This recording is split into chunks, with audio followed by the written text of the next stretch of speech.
नमस्कार विद्यार्थी मित्र मैत्रिणींनो. सो पुन्हा एकदा आपल्या सगळ्यांचं स्वागत आहे आपल्या या ऑनलाईन प्लॅटफॉर्मवरती. सो विद्यार्थी मित्र मैत्रिणींनो, आपण जुलै महिन्याचे करंट अफेअर्स डिस्कस करतोय.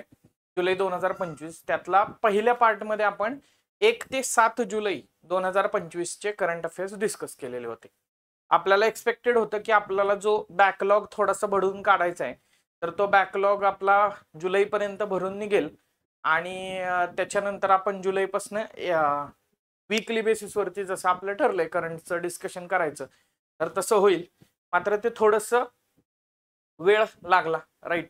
आणि त्याच्यामुळं मग आपण 1 ते 7 जुलैची एक व्हिडिओ बनवलेली होती, पण रेस्ट ऑफ दी पार्ट आहे तो आता मग भाग 2 आणि माइट बी भाग 3च्या अनुषंगाने त्या ठिकाणी येऊ शकेल. तुम्हाला ही जी कंपायलेशन किंवा मॅगझिन्स मिळत आहेत, तर त्याच्यामध्ये 20 पासून 20 पर्यंतचा डेटा कव्हर केलेला असतो. म्हणजे आता हे जुलैचं जरी कंपायलेशन त्या ठिकाणी असेल किंवा ऑगस्टचं, तर त्याच्यामध्ये 20 जून ते 20 जुलै पर्यंतचा डेटा त्या ठिकाणी आहे. म्हणजे जुलैचं परत 10 दिवसाचं पुढच्या ह्याच्यात त्या ठिकाणी कव्हर होईल. म्हणजे जे राज्यसेवेसाठी प्रिपरेशन करत आहेत, तर त्यांच्यासाठी मी सांगतो तुम्हाला की पुढचा जो काही आपल्या नोट्स असतील, तर त्या पण नोट्स तितक्याच रिलेव्हंट त्या ठिकाणी राहणार आहेत.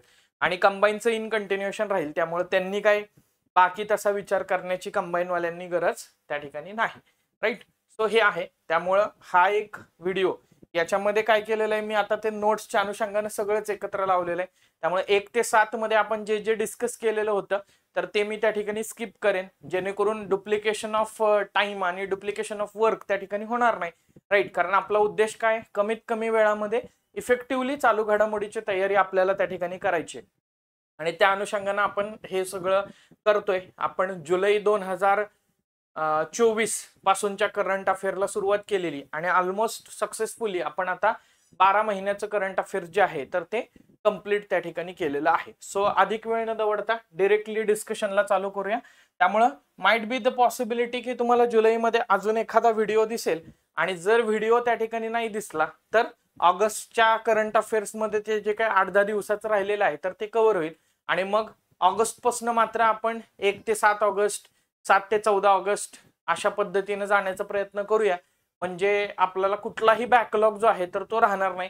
पण तुम्हाला विनंती आहे की मागचे जे व्हिडिओ सगळे तुम्ही आहेत, तर ते एकदा बघून पूर्ण करा, राईट. आणि ते पूर्ण झाल्यानंतर मग आपलं जे काही कंपायलेशन्स आहेत, तर त्याच्यावरती रिव्हिजनला सुरुवात त्या ठिकाणी करा, राईट. या व्यतिरिक्त आपण क्वेश्चन आन्सर सिरीज वगैरे पण युट्यूब चॅनलला वगैरे कंडक्ट करणार आहोतच, राईट. सो तो तुमचा एक प्रॅक्टिसचा भाग म्हणून आपण त्याला बघू शकतो.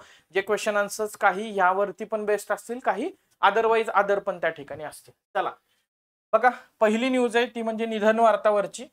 अरण्य ऋषी मारुती चितमपल्ली यांचं निधन झालंय. बघा, आता मारुती चितमपल्ली यांचा जर विचार केला तर साहित्य क्षेत्रात पण महत्वाचं योगदान आहे. त्याचबरोबर फॉरेस्ट कॉन्झर्वेशन मध्ये पण महत्वाचं योगदान आहे. एस्पेशली त्यांनी जे वनांमध्ये वास्तव्य केलेलं होतं, जीवन व्यतीत केलेलं होतं, ते अगदी रंजक पद्धतीने मांडण्याचा त्यांनी प्रयत्न केलेला आहे. आपण जर का त्यांचं पद बघितलं, तर ते उपमुख्य वन संरक्षक म्हणून निवृत्त झालेले आहेत. राज्याच्या वन खात्याच्या अखत्यारीमध्ये वन अधिकारी, फॉरेस्ट ऑफिसर म्हणून कार्यरत ते त्या ठिकाणी होते. अरण्य ऋषी या टोपण नावानं ते त्या ठिकाणी ओळखले जात होते. 18 जून 2025 ला सोलापूर या ठिकाणी त्यांचं निधन झालंय. त्यांचं नाव आहे मारुती भुजंगराव चितमपल्ली. बघा, 2006 साली सोलापूर या ठिकाणी 79व अखिल भारतीय मराठी साहित्य संमेलन आयोजित करण्यात आलेलं होतं, तर त्याचे ते अध्यक्ष त्या ठिकाणी होते. त्याच्यानंतर MTDC आहे, महाराष्ट्र पर्यटन विकास महामंडळ, तर त्याचे संचालक ते राहिलेले आहेत. त्यांचं जे आत्मचरित्र आहे, तर त्या आत्मचरित्राचं नाव आहे चकवा चंदन एक वनोपनिषद. लक्षात ठेवायचंय, आपल्याला प्रश्न विचारला जाऊ शकतो की चकवा चंदन एक वनोपनिषद हे खालीलपैकी कोणत्या व्यक्तीचे आत्मचरित्र आहे. बघा, रातवा या त्यांच्या कादंबरीला 1993-94 मध्ये महाराष्ट्र राज्य शासनाचा साहित्य पुरस्कार मिळालेला होता. त्यातली अरणी नावाची कथा जी आहे, तर ती शालेय पाठ्यपुस्तकामध्ये देखील समाविष्ट करण्यात त्या ठिकाणी आलेली होती. 1993 ला रानवाटा या पुस्तकाची आकाशवाणी पुणे केंद्रावरती वाचनासाठी त्या ठिकाणी निवड झालेली होती. पुण्याची ॲडव्हेंचर फाउंडेशन नावाची संस्था 2006 पासून त्यांच्या नावानं निसर्ग मित्र पुरस्कार त्या ठिकाणी प्रदान करते. मारुती चितमपल्ली निसर्ग मित्र पुरस्कार. आणि तुम्ही आपल्या युट्यूबला त्या ठिकाणी चेक केलेला असेल तर राहीबाई पोपेरे यांना जो 2025चा मारुती चितमपल्ली निसर्ग मित्र पुरस्कार प्रदान करण्यात आलाय त्याच्यावरती डिटेल स्वरूपात डिस्कशन आपण ऑलरेडी त्या ठिकाणी केलेलं आहे. आता मारुती चितमपल्ली यांच्या पुस्तकांचा विचार केला, आनंददायी बगळे संस्कृत साहित्यातील काही पक्षी 2002 मधलं पुस्तक आहे. नवेगाम बांधचे दिवस, आपल्या भारताचे साप, त्याच्यानंतर केशराचा पाऊस, घरट्या पलीकडे चित्रग्रीव, त्याच्यानंतर एका कबुतराची कथा, चैत्र पालवी, जंगलाची दुनिया, निळावंती, निसर्ग वाचन, पक्षीकोश, पक्षी आय दिगंतरा, मृग शिशास्त, शब्दांचं धन, सुवर्ण गरुड, रानवाटा. सो अशी काही त्यांची पुस्तकं आहेत. त्यांना मिळालेल्या पुरस्कारांचा जर विचार केला आपण तर त्याच्यामध्ये नागभूषण पुरस्कार आहे 2008 सालचा. भारतीय विद्यापीठातर्फे 2017 मध्ये त्यांना जीवन साधना नावाचा पुरस्कार प्रदान करण्यात आला. त्याच्यानंतर विंदा करंदीकर जीवन गौरव पुरस्कार पण त्यांना प्रदान करण्यात आलेला आहे बघा. त्याच्यानंतर किर्लोस्कर चित्रपट महोत्सवाचा जीवन गौरव 2018 मध्ये आणि फायनली 2025 मध्ये त्यांना पद्मश्री पुरस्कार प्रदान करण्यात आलेला आहे. So hashtag important, hashtag expected दोन गोष्टींमुळे आहे. एकतर पद्म पुरस्कार प्राप्त व्यक्ती, आपण ह्याच्या आधी लिस्ट बघितलेली होती बघा की महाराष्ट्रातल्या कुठल्या कुठल्या व्यक्तींना पद्म पुरस्कार मिळालेले. जानेवारी किंवा फेब्रुवारीच्या करंट अफेअर मध्ये आपण ते बघितलेलं त्या ठिकाणी होतं.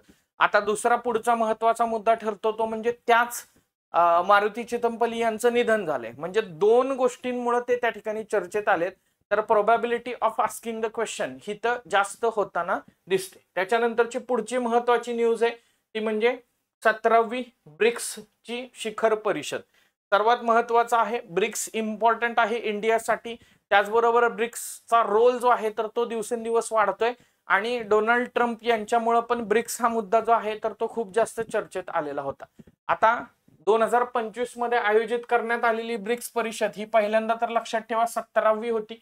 ती ब्राझील मधल्या रिओ डी जेनेरो या ठिकाणी पार पडलेली आहे. ब्राझील मधल्याच फोर्टालेझा या ठिकाणी जेव्हा 10 वर्षापूर्वी किंवा 11 वर्षापूर्वी 2014 मध्ये ब्रिक्सची शिखर परिषद पार पडलेली होती तर तेव्हा तिथं न्यू डेव्हलपमेंट बँकेची स्थापना झालेली होती. न्यू डेव्हलपमेंट बँक किंवा ज्याला ब्रिक्स बँक त्या ठिकाणी म्हटलं जातं तर त्याची स्थापना करण्यात आलेली होती. आता ब्रिक्स एक्सपांड झाली. एक्सपांड म्हणण्यापेक्षा ब्रिक्स मध्ये सदस्य संख्या वाढवण्यात आली आणि ती सदस्य संख्या वाढल्यानंतर ब्रिक्सचं आता अधिवेशन होत आहे. त्यामुळे हे अधिवेशन त्या ठिकाणी महत्वाचं आहे. सो जो देश यजमान असतो त्या देशाचे जे राष्ट्रप्रमुख असतात ते या ब्रिक्स परिषदेचं अध्यक्षपद भूषवतात. त्यामुळे ब्राझीलचे अध्यक्ष लुईस इनासियो लुला दी सिल्वा हे या परिषदेचे अध्यक्ष म्हणून त्या ठिकाणी अध्यक्षस्थानी होते.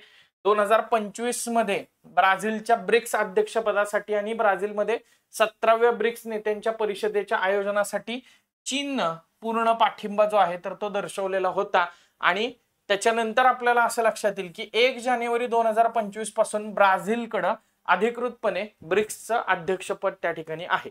ब्रिक्सचं जे अध्यक्षपद असतं तर ते रोटेशनल बेसिसवरती त्या ठिकाणी असतं. रोटेशनल बेसिसवरती ते वेगवेगळ्या सदस्य राष्ट्रांकडे फिरत राहतं. जसं की 2025 मध्ये तुम्ही बघताय की ब्रिक्सचं अध्यक्षपद जे आहे तर ते ब्राझीलकडे आहे. तसंच पुढे तुम्ही लक्षात घेणार आहात 2026चं ब्रिक्सचं अध्यक्षपद जे आहे तर ते भारताकडे त्या ठिकाणी असणार आहे. आणि 2026ची जी ब्रिक्सची परिषद आहे तर ती भारतामध्ये पार पडणार आहे. राईट. 22 ते 24 ऑक्टोबर 2024 दरम्यान 16वी ब्रिक्स परिषद ही रशियातल्या कझान या ठिकाणी आयोजित करण्यात आलेली होती बघा. राईट. ऑलरेडी आपण रशियामधल्या कझानवरती चर्चा केलेली आहे. राईट. एस्पेशली आयोगाची टेंडन्सी काय, कुठं आयोजित करण्यात आलेली होती आणि कितवी होती असे प्रश्न विचारतात. ऑर्गनायझेशन जर भारताच्या जवळची नसेल तर सिंगल लाईनर फॅक्च्युअल क्वेश्चन येतो. ऑर्गनायझेशन जर भारताच्या जवळची असेल तर थोडा डीप त्याचबरोबर थोडा मल्टी स्टेटमेंट वाला क्वेश्चन विचारला जाऊ शकतो. त्यामुळं हे कन्व्हिक्शन जे आहे तर ते तुम्ही लक्षात घेण्याचा प्रयत्न करा.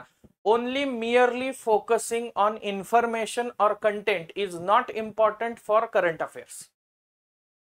Following the approach is most important thing. कारण अप्रोच फॉलो केल्यामुळे काय होणार आहे, तुम्हाला त्या कंटेंट वरती कशा पद्धतीनं प्रश्न विचारला जाऊ शकणार आहे तर ते लक्षात येणार आहे आणि ते सर्वात जास्त महत्वाचं आहे की जर आपल्याला चालू घडामोडींचं आउटपुट वाढवायचं असेल तर. क्लिअर. तो बघा पुढं, जागतिक दक्षिण सहकार्य मजबूत करणे आणि अधिक समावेशक आणि शाश्वत जागतिक प्रशासनाला प्रोत्साहन देणं ही याची थीम त्या ठिकाणी होती. म्हणजे याच्यात पण फोकस केला जातोय तो म्हणजे ग्लोबल साऊथ वरती. आणि आपण आधी पण बघितलंय voice of the global south summit जी आहे तर ती भारतामध्ये पार पडलेली होती 3ऱ्या क्रमांकाची. आणि त्याच्यात पण आपण बघितलं की ग्लोबल साऊथ म्हणजे हे काही नॉर्थ आणि साऊथ नाही, तर आपल्याला म्हणजे ही काही जॉग्राफिकल कन्सेप्ट नाही, तर आपल्याला असं लक्षात येईल की तुलनेनं विकसनशील असणारे जे राष्ट्र आहेत आणि त्याला ब्रँड लाईन बघा आपण त्याची पण चर्चा केलेली होती. ब्रँड लाईन आहे तर ती या ग्लोबल साऊथला नॉर्थ पासून वेगळी करताना त्या ठिकाणी दिसते. सो विकसनशील राष्ट्रांचे व्हेस्टेड इंटरेस्ट आहेत आणि ते इंटरेस्ट रिफ्लेक्ट करणारी एक ऑर्गनायझेशन म्हणून आज आपण ब्रिक्सला बघू शकतो. म्हणून ब्रिक्सचा डोनाल्ड ट्रम्पला पण त्या ठिकाणी धोका वाटतो. म्हणून ब्रिक्स राष्ट्रांवरती टॅरिफ लावण्याचं डोनाल्ड ट्रम्प सारखं सांगत असतात. म्हणून डोनाल्ड ट्रम्प ब्रिक्स वाल्यांना म्हणतात की तुम्ही जर का चलन काढलं स्वतःचं तर त्याच्यामुळे प्रॉब्लेम होईल. मला वाटतं इकॉनॉमिक युनिफिकेशन ऑफ ऑर्गनायझेशन याच्यावरती मी याच्या आधी पण चर्चा केली आहे, त्यामुळे त्याच्यात डिटेलमध्ये त्या ठिकाणी जाणार नाही, कारण आपण ब्रिक्स रिलेटेड अनेक गोष्टी सातत्याने त्या ठिकाणी बघताना दिसतोय. राईट. सो बघा 7 जुलै 2025 रोजी ब्रिक्स नेत्यांनी कृत्रिम बुद्धिमत्तेच्या जागतिक प्रशासनाबाबत एक घोषणापत्र त्या ठिकाणी स्वीकारले. राईट. सो कधी स्वीकारण्यात आलं हेही विचारलं जाऊ शकतं. AI ऍक्शन समिट जी आहे, AI action summit revision point of view न सांगतो मी. AI ऍक्शन समिट ही याच्यापूर्वी कुठं आयोजित करण्यात आलेली होती तर फ्रान्स मध्ये आयोजित करण्यात आलेली होती. आणि याच्या पुढची म्हणजे 2025 मध्ये AI ऍक्शन समिट कुठं आयोजित करण्यात येणार आहे, भारतामध्ये त्या ठिकाणी आयोजित करण्यात येणार आहे. हे लक्षात ठेवा. म्हणजे पुढच्या परिषदेचं आयोजन जे आहे तर ते भारताकडे त्या ठिकाणी असणार आहे. सो आता AI परावलीचा शब्द झालेला आहे, तर त्या दृष्टिकोनातून आपल्याला असं लक्षात येईल की AI वरती डिस्कशन जे आहे तर ते इथं या घोषणापत्रामध्ये झालेलं दिसतं. आणि भारताबाबत मी सांगितलंच की 18वी ब्रिक्स कॉन्फरन्स त्याचा सदस्य भारत त्या ठिकाणी आहे, अध्यक्ष. राईट. टोटल 11 जे मेंबर होते तर उपस्थित होते. इंडोनेशिया लक्षात ठेवायचे 1 जानेवारी 2025 पासून ब्रिक्सचा मेंबर त्या ठिकाणी बनलेला आहे. विम्बल्डन ग्रँड स्लॅम टेनिस स्पर्धा बघा, पोलंडच्या इगा श्वेंटेकनं विम्बल्डन ग्रँड स्लॅम टेनिस स्पर्धा जिंकलेली आहे. तिनं अमेरिकेच्या अमांडा ॲनिमिसोवाचा पराभव त्या ठिकाणी केलेला आहे. आणि 1968 ला खुल्या टेनिस स्पर्धा सुरू झाल्यापासून केवळ दुसऱ्यांदा महिला खेळाडूने 6-0 6-0 असा एकतर्फी विजय मिळवलेला आहे.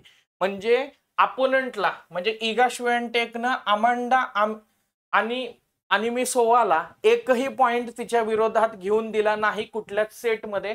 त्यामुळे 6-0 6-0 असा वन साइड विजय जो आहे तर तो मिळालेला आहे. आणि 1968 ला या ओपन टेनिस स्पर्धा विम्बल्डनच्या चालू झाल्यापासून केवळ दुसऱ्यांदा हे अशा प्रकारचं घडते.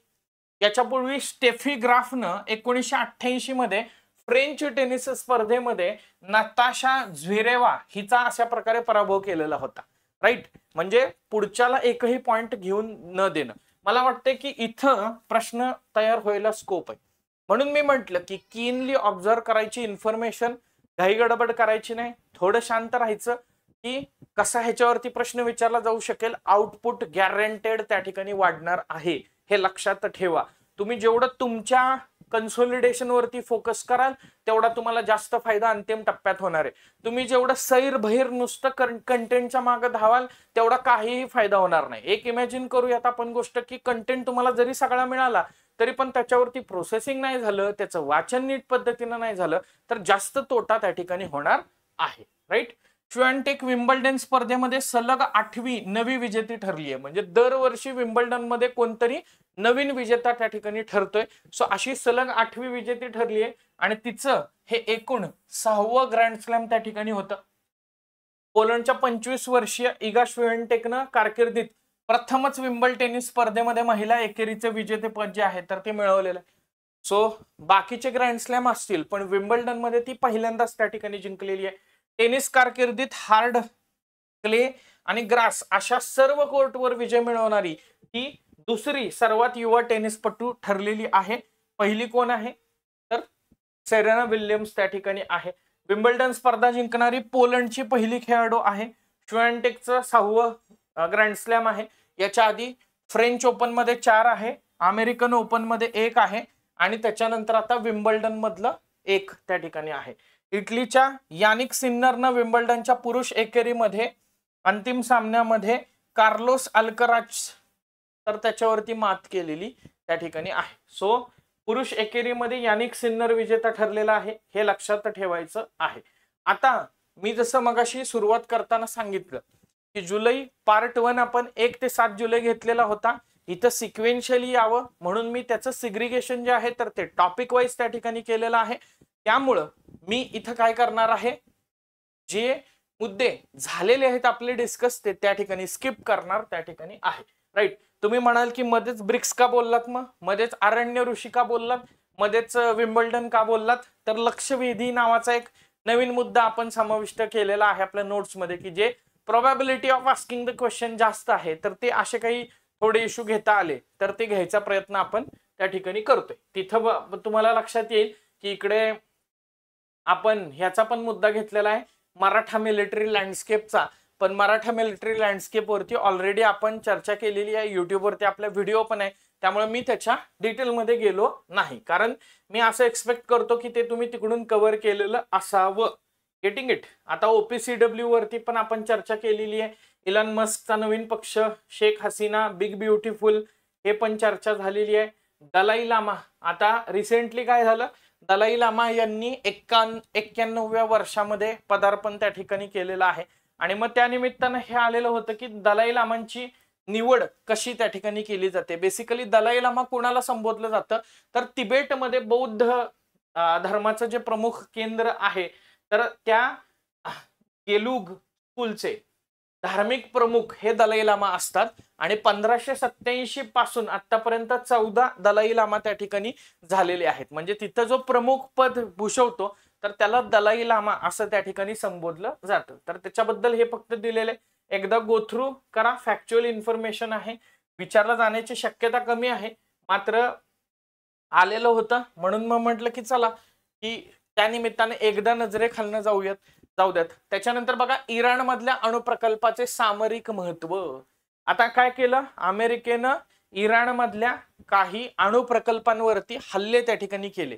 आता ऍटलिस्ट आपल्याला त्याच्यातल्या बाकी सगळ्या टेक्निकल डिटेल्स जशा आपण ऑपरेशन सिंदूरला एक्सपेक्ट केल्या तशा जरी माहीत नसतील तरी देखील मी असं म्हणेन की त्याच्याबाबतच्या बेसिक डिटेल्स ज्या आहेत तर त्या माहीत असल्या पाहिजेत. म्हणजे उदाहरणार्थ उद्या जर असा प्रश्न आला की अमेरिकेने इराणच्या खालीलपैकी कोणकोणत्या न्यूक्लिअर साइट्स किंवा अणु प्रकल्पांवरती हल्ला केला तर ऍटलिस्ट त्या साइट्सची नावं तरी तुम्हाला माहीत असली पाहिजे. सो फॉर्दो, नतांज आणि या अणु प्रकल्पांवरती पर्टिक्युलरली हल्ला केलेला दिसतो. आणि अजून एक इस्फाजान नावाचा अणुऊर्जा प्रकल्प त्या ठिकाणी आहे. तो बघा, फॉर्दोचा जर विचार केला आपण तर युरेनियमचे भूमिगत साठे असणारा हा इराण मधला अणुऊर्जा प्रकल्प आहे. सर्वाधिक मोस्ट सिक्युअर न्यूक्लिअर साइट इराणची ही मानली जाते. राईट. तो तिथला एक पर्वत आहे कोम नावाचा, तर त्या पर्वताजवळ युरेनियमचे साठे आहेत. आणि हा प्रकल्प तेहरान पासून जवळपास 100 किलोमीटर अंतरावरती आहे. 2007 मध्ये या प्रकल्पाची सुरुवात करण्यात आलेली होती, पण परत 2009 ला ज्या वेस्टर्न इंटेलिजन्स एजन्सीज आहेत तर त्यांना प्रकल्पाची माहिती मिळाली आणि मग या प्रकल्पाची माहिती संयुक्त राष्ट्राच्या आंतरराष्ट्रीय आण्विक एनर्जी एजन्सीला, राईट, म्हणजे IAEA ला त्या ठिकाणी देण्यात आली. त्याच्यानंतर नतांज युरेनियमचे साठे असणारा इराण मधला दुसरा प्रकल्प आहे. राईट. या ठिकाणी अत्याधुनिक सेंट्रीफ्यूग कॅस्केड्स आहेत. राईट. तेहरान पासून अगेन 220 किलोमीटर अंतरावरती. इस्रायलनं हल्ला करण्यापूर्वी या ठिकाणी युरेनियमचे 60% पर्यंत शुद्धीकरण केलं जात होतं. राईट. सो थोडंसं माइल्ड रेडिएशन वालं इथलं युरेनियम त्या ठिकाणी आहे. आणि इस्फाजान या अणुऊर्जा प्रकल्पात बघा युरेनियमच्या रूपांतरणाची सोय त्या ठिकाणी उपलब्ध आहेत.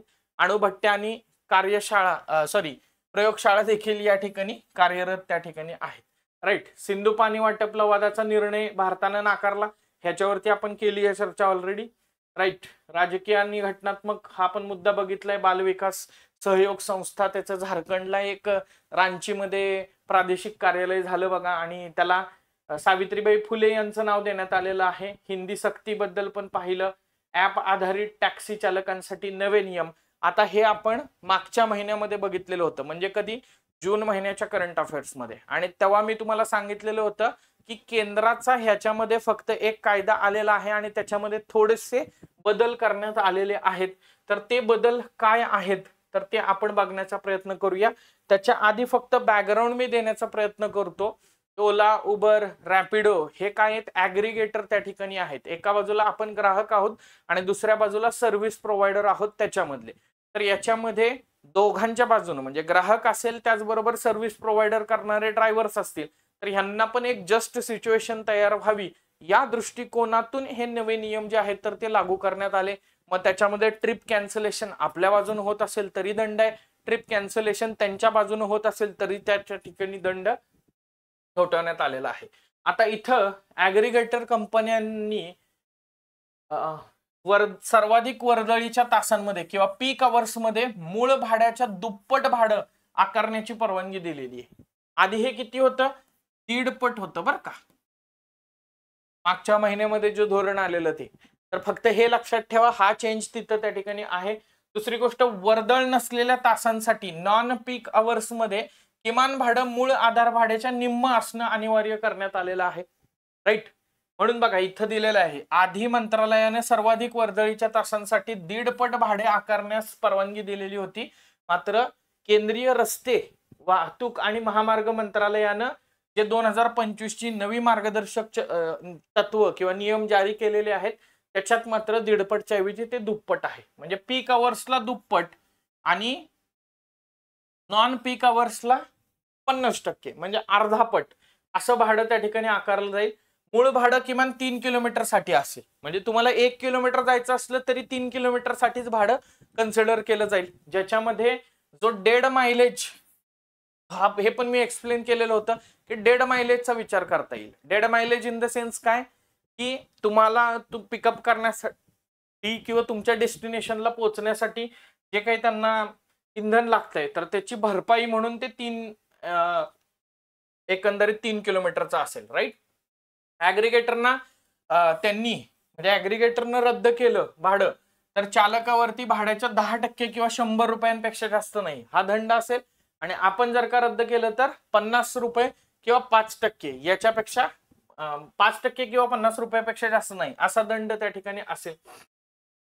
त्याचबरोबर ऍग्रिगेटरना चालकांसाठी म्हणजे ओला उबरना आता काय करायचंय, चालकांसाठी किमान 5 लाख आणि 10 लाख रुपयापर्यंतचा अनुक्रमे आरोग्य विमा आणि टर्म इन्शुरन्स काढणं गरजेचं आहे. सो 5 लाखाचा आरोग्य विमा आणि 10 लाखाचा टर्म इन्शुरन्स मिनिमम काढणं त्यांनी गरजेचं आहे. टर्म इन्शुरन्स म्हणजे in case of drivers death त्याच्या फॅमिलीला 10 लाख रुपये काय मिळणार आहेत, टर्म इन्शुरन्सची अमाऊंट जी आहे तर ती मिळणार आहे. एवढं मिनिमम त्यांनी सांगितलेलं आहे. ऍग्रिगेटरला तक्रार निवारण अधिकाऱ्याची नियुक्ती करणं बंधनकारक राहील. सो हे पण महत्वाचं आहे. तक्रार निवारण अधिकारी, अ काइंड ऑफ ऑम्बुड्समन. ऍग्रिगेटरने वाहनांच्या प्रारंभिक नोंदणीच्या तारखेपासून 8 वर्षांपेक्षा जास्त कालावधीसाठी नोंदणीकृत आहेत अशी वाहने आपल्या सेवेमध्ये सहभागी करून घेऊ नयेत. राईट. सो हेही लक्षात ठेवा. Vehicle location and tracking device, VLTD. आता VLTD चा फुल फॉर्म विचारला जाऊ शकतो बरं का, तर ते लावण्याची सक्ती आहे आणि नुसतं लावलं नाही पाहिजे तर ते उपक्रम कार्यरत असल्याची खात्री करणं गरजेचं आहे. नाहीतर बऱ्याचदा होतं ना, सीसीटीव्ही आहेत पण चालत आहेत का सीसीटीव्ही नाहीत चालत, मग प्रॉब्लेम होताना दिसतो ना. राईट. आणि ई वाहने ताफ्यात समाविष्ट करायची झाल्यास त्यासाठी निश्चित केलेल्या उद्दिष्टांचं पालन करणं ऍग्रिगेटरला बंधनकारक त्या ठिकाणी राहणार आहे. राईट. त्यानंतर हे पण बघितलेलं होतं आपण, न्यायमूर्ती शिंदे समिती. राईट. आता special incentive revision, intensive revision. Incentive वेगळं, इंटेन्सिव्ह वेगळं. राईट. दोन्हीमध्ये फरक आहे. इंग्लिशच्या व्होकॅबला बऱ्याचदा असा प्रश्न विचारला जातो ना, इंटेन्सिव्ह, इन्सेंटिव्ह, असं काहीतरी. इन्सेंटिव्ह म्हणजे काय, एक प्रकारे आपण असं म्हणूयात की काही एक्स्ट्रा स्वरूपात बक्षीस वगैरे दिलं जातं ना, किंवा अनुदान दिलं जातं, तर त्या पद्धतीनं. आणि इंटेन्सिव्ह म्हणजे इंटेन्सिव्हली आपण करंट अफेअर इंटेन्सिव्हली घेतोय, राईट, म्हणजे डिटेलमध्ये त्या ठिकाणी घेतोय त्या पद्धतीनं. बिहारमध्ये बघा विधानसभेची निवडणूक ऑक्टोबर-नोव्हेंबर मध्ये अपेक्षित आहे, पण त्याआधी निवडणूक आयोगानं मतदार याद्यांची सविस्तर उजळणी किंवा पुनरावलोकन ज्याला म्हणतो आपण, म्हणजेच काय, मतदार याद्यातली जी लोक आहेत तर त्यांचं परत रिकन्फर्मेशन त्या ठिकाणी करणं, तो त्याच्यासाठी लोकांना वेगवेगळी कागदपत्र सादर करावी लागणार आहेत आणि मतदार याद्या रिवाइज त्या ठिकाणी होणार आहेत. सो याच्यासाठी जी स्पेशल इंटेन्सिव्ह रिव्हिजन केली जाते तर ती हाती घेतलेली आहे. आणि बिहारमध्ये जे सध्या 7,89,00,000 मतदार आहेत तर त्याची याच्या अंतर्गत पडताळणी जी आहे तर ती केली जाणार त्या ठिकाणी आहे. बिहारमध्ये याच्या आधी 2003 मध्ये अशा प्रकारची उजळणी जी आहेत किंवा रिव्हिजन जी आहे तर ती केलेली होती. त्यावेळी सध्याच्या मतदार यादीतील 4.96 लाख मतदारांची यापूर्वीच पडताळणी झालेली आहे. त्यांना फक्त त्यांचं नाव, पत्ता, मतदान ओळख क्रमांक, मोबाईल क्रमांक अशी माहिती भरून द्यावी लागेल. त्यांना कुठलाही पुरावा द्यावा लागणार नाही. पण 7,89,00,000 आहेत आणि 4,96,00,000 म्हणजे जवळपास 3 कोटी ऍव्हरेज 3 कोटी किंवा 2,90,00,000 लोकांना मात्र काय करावं लागणार आहे, त्यांना मात्र कागदपत्र दाखवावी लागणार आहेत, राईट. ज्यांची आधी झालेली आहे 2003 मध्ये त्यांना फक्त अपडेशन करायचे, आणि ज्यांची आधी झालेली नाहीयेत, नव मतदार आहेत, तर त्यांना सगळंच करायचं त्या ठिकाणी आहे, राईट. सो असं सगळं आहे. अन्य मतदारांना अर्ज भरून द्यावा लागणार आहे. या अर्जासह 1 जुलै 1987 ते 2 डिसेंबर 2004 या काळात जन्म झालेल्या मतदारांना स्वतःचा जन्म दाखला तसंच आई किंवा वडिलांपैकी एकाचा जन्म पुरावा हा सादर करावा लागणार आहे. 2 डिसेंबर 2004 नंतर जन्म झालेल्या मतदारांना स्वतःचा जन्म दाखला किंवा आई वडिलांच्या जन्म दाखल्याचा पुरावा दाखल करावा लागणार आहे. म्हणजेच त्यांना डॉक्युमेंट सादर करूनच परत कन्फर्म त्या ठिकाणी करावं लागणार आहे. 25 जून ते 26 जुलै एका महिन्यामध्ये हे करण्यात येणार आहे. 1 ऑगस्टला या मतदार यादीचा मसुदा जाहीर करण्यात येईल आणि 1 सप्टेंबर पर्यंत हरकती वा सूचना सादर करता येतील आणि 30 सप्टेंबरला अंतिम मतदार यादी जाहीर केली जाईल.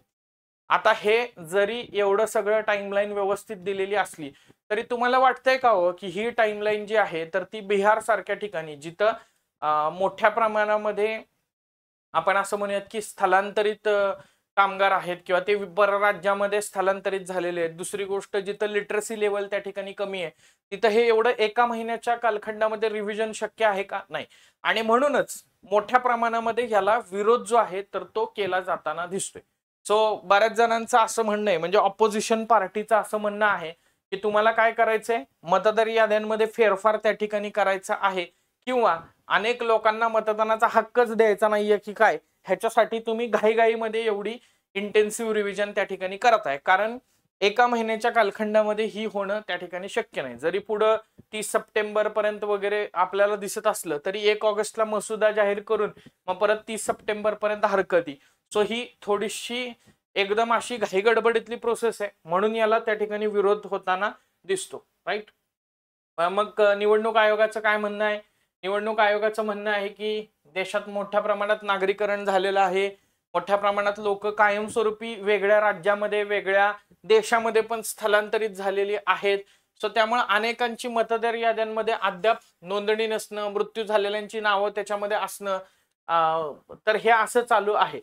सो आम्हाला जरा थोडीशी त्याच्यामध्ये पारदर्शकता आणायची आहे आणि जे ट्रू वोटर्स आहेत तर त्या ट्रू वोटर्सचा समावेश त्याच्यामध्ये असावा, यासाठी आम्ही ही इंटेन्सिव्ह रिव्हिजन करतोय असं त्यांचं एकंदरीत त्या ठिकाणी म्हणणं आहे, राईट. आणि निवडणूक आयोगाचं असं म्हणणं आहे की 1952 ते 56 ते 2003 या काळात एकूण 13 वेळा मतदार याद्यांची उजळणी जी आहे तर ती हाती घेतलेली होती. म्हणजे हे जे आम्ही करतोय हे काही नवीन नाहीये असं त्यांचं म्हणणं आहे. पुढच्या टप्प्यामध्ये तामिळनाडू, पश्चिम बंगाल, आसाम, केरळ, पुदुच्चेरी या विधानसभेच्या निवडणुका आहेत, तर तिथं पण ही अशा प्रकारची मोहीम जी आहे तर ती राबवली जाणार आहे आणि टप्प्याटप्प्यानं सगळ्याच ठिकाणी आपल्याला असं लक्षात येईल की अशा प्रकारची मोहीम राबवली जाणार आहे आणि मतदार याद्या रिवाइज केल्या जाणार आहेत असं त्यांचं म्हणणं आहे. तो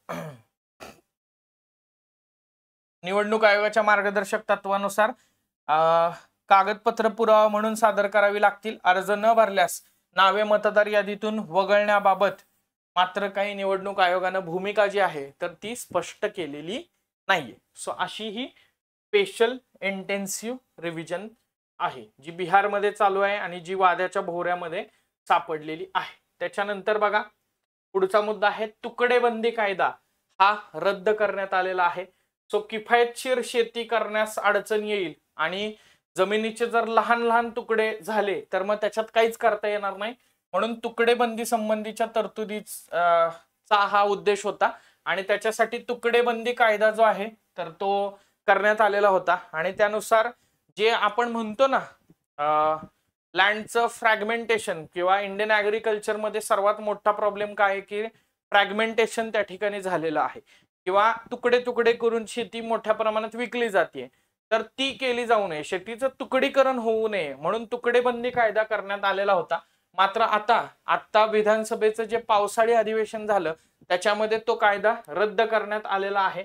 भूधारण क्षेत्राचे फार लहान तुकडे झाल्याने उत्पादनात अडथळा येतो आणि त्यामुळे जमिनीचे लहान तुकडे होऊ नयेत या दृष्टिकोनातून प्रिव्हेंटिव्ह मेजर म्हणजेच प्रतिबंधात्मक उपाय आणि त्या तुकड्यांचे शक्य तितक्या एकत्रीकरण त्या ठिकाणी करणं आणि प्रत्येक तुकड्याचं सरासरी क्षेत्रफळ वाढवणं हा बेसिकली या तुकडेबंदी कायद्यामागचा मुख्य उद्देश होता. राज्य शासनाच्या या कायद्याअंतर्गत 2021च्या परिपत्रकानुसार 1, 2 किंवा 3 गुंठ्यामध्ये जमिनीची खरेदी विक्री करण्यास निर्बंध त्या ठिकाणी लावण्यात आलेले होते आणि त्यामुळे नागरिकांना अडचणी त्या ठिकाणी येत होत्या. घरकुल योजनेअंतर्गत वर्षभरात नव्यानं 20 लाख घरं बांधण्याचा निर्णय केंद्र आणि राज्य सरकारनं घेतलेला आहे. मात्र तुकडेबंदी कायदा लागू असल्यामुळं तिथं शेतकऱ्यांना अडचणी निर्माण होत आहेत. परवानगीसाठी 7/12 फेरफार दुरुस्ती स्थानिक जिल्हा प्रशासनाची परवानगी या प्रक्रियेमुळे विलंब लागतोय आणि म्हणून शेतकऱ्यांच्या हितासाठी हा निर्णय घेतण्यात आलेला आहे असं राज्य शासनानं त्या ठिकाणी सांगितलेलं आपल्याला दिसतं. राईट.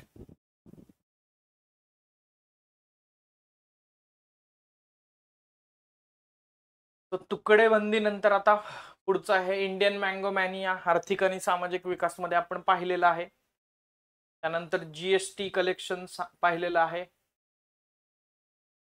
युनिफाईड पेमेंट इंटरफेस बद्दल पण येस. आता हेलिकॉप्टर अँड स्मॉल एअरक्राफ्ट परिषद बघा पुण्यामध्ये यावर्षी 2025 मध्ये हेलिकॉप्टर अँड स्मॉल एअरक्राफ्ट कॉन्फरन्सचं आयोजन करण्यात आलेलं होतं. 7व्या क्रमांकाची ही होती. नागरी वाहतूक आणि हवाई उड्डाण मंत्री आणि महाराष्ट्र सरकार, पवन हंस आणि फिक्की यांच्या सहयोगाने याचं आयोजन करण्यात आलेलं होतं. तो प्रमुख पाहुणे म्हणून केंद्रीय नागरी हवाई वाहतूक मंत्री राममोहन नायडू किंजरापू हे त्या ठिकाणी उपस्थित होते. त्याचबरोबर जे या मंत्रालयाचे राज्यमंत्री आहेत मुरलीधर मोहोळ तर ते देखील एक सन्माननीय अतिथी म्हणून उपस्थित होते. राईट. केंद्रीय मंत्र्यांनी डीजीसीए म्हणजे director general of civil aviation right तर त्याच्या अंतर्गत समर्पित हेलिकॉप्टर संचालनालय स्थापन करण्याची घोषणा केलेली आहे. जे सिंगल विंडो नियामक देखरेख प्रदान करेल आणि हेलिकॉप्टर विशेष सुरक्षा आणि प्रमाणपत्रांशी संबंधित समस्यांचं निराकरण करण्याचं काम करेल आणि ऑपरेटरच्या प्रक्रियात्मक गरजा ज्या आहे म्हणजे ऑपरेशनल त्याला काही जे नीड्स आहेत तर त्या ऑपरेशनल नीड्स पूर्ण करण्याचं काम याच्यामध्ये त्या ठिकाणी केलं जाईल. राईट. सो वेगवेगळ्या राज्यातले प्रतिनिधी जे आहेत तर ते याच्यासाठी उपस्थित होते. त्याच्यानंतर सहकार मंत्र्यांची मंथन बैठक राईट तो ही कुठं पार पडली हेही विचारलं जाऊ शकेल. तो सहकार मंत्री आहेत म्हटल्यानंतर याच्यात राज्य आणि केंद्रशासित प्रदेशामधले सहकार मंत्री तर त्यांचा समावेश त्या ठिकाणी होता. भारत सरकारच्या सहकार मंत्रालयाने याचं आयोजन केलेलं होतं. आपण याच्या आधी बघितलं की त्या सहकाराच्या बाबतीमधलं पहिलं जे विद्यापीठ आहे त्रिभुवनदास पटेल विद्यापीठ तर त्याचं भूमिपूजन त्या ठिकाणी झालं. 2025 हे आंतरराष्ट्रीय सहकार वर्ष म्हणून डिक्लेअर केलेलं आहे. याच्यावरती पण आपण बऱ्याचदा चर्चा केलेली आहे. आणि आता त्याचाच एक भाग म्हणून आता 30 जून 2025 रोजी ही परिषद नवी दिल्ली इथल्या भारत मंडपम या ठिकाणी पार पडली. ऑब्विसली असणार आहे केंद्रीय गृह आणि सहकार मंत्री अमित शहा यांनी काय केलं, या परिषदेचं उद्घाटन केलं. सहकार मंत्रालयाच्या उपक्रमांचा आणि योजनांचा सर्वंकष आढावा घेणं, केलेल्या प्रगतीचं मूल्यमापन करणं, अनुभव, त्याचबरोबर जे बेस्ट प्रॅक्टिसेस आहेत सहकार मधल्या तर त्याची देवाणघेवाण करणं, किंवा एखादं रोल मॉडेल तयार झालेलं असेल तर ते रेप्लिकेट त्या ठिकाणी करणं, राईट. आणि राज्य आणि केंद्रशासित प्रदेशांना रचनात्मक सूचना मांडण्यासाठी मुभा मिळावी. म्हणजे जे काही कन्स्ट्रक्टिव्ह त्यांचे जे काही क्रिटिसिझम त्या ठिकाणी असेल, रचनात्मक सूचना म्हणजे काय, constructive criticism. I hope descriptive pattern वाले जे एमपीएससी राज्यसेवेचे असतील तर ते लक्षात घेत असतील, आणि अदरवाईज पण जे कंबाईन वाले त्यांनी लक्षात ठेवा की तुम्ही जेव्हा इंटरव्ह्यूला जाल पर्टिक्युलरली पीएसआयच्या बाबतीमध्ये, तेव्हा आपल्याला काय करायचं असतं, कन्स्ट्रक्टिव्ह क्रिटिसिझम करायचं असते. म्हणजे सरकारमध्ये काही लूपहोल्स नाहीयेत अशातला भाग नाही, प्रशासन व्यवस्थेमध्ये लूपहोल्स आहेत अशातला भाग नाही, पण तुम्ही सांगताना तिथं हे सांगणं गरजेचं आहे की सर हे असे लूपहोल्स आहेत, पण ते अशा पद्धतीनं आपण जर का गेलो तर दूर करू शकतो. So constructive criticism and redressal mechanism. तुम्ही जेव्हा एखाद्या प्रश्नाला क्रिटिकली अनालाइज करता तर ते करत असताना शेवटी कन्क्लुजन मध्ये तुम्ही काय करता, रिड्रेसल मेकॅनिझम त्या ठिकाणी देत असता. सो तुम्ही बॉडी पार्ट मध्ये कन्स्ट्रक्टिव्ह क्रिटिसिझम करत असता आणि कन्क्लुजन मध्ये रिड्रेसल मेकॅनिझम त्या ठिकाणी देत असता. सो तशा रचनात्मक सूचना मांडण्यासाठी मुभा मिळावी म्हणून ही बैठक आहे.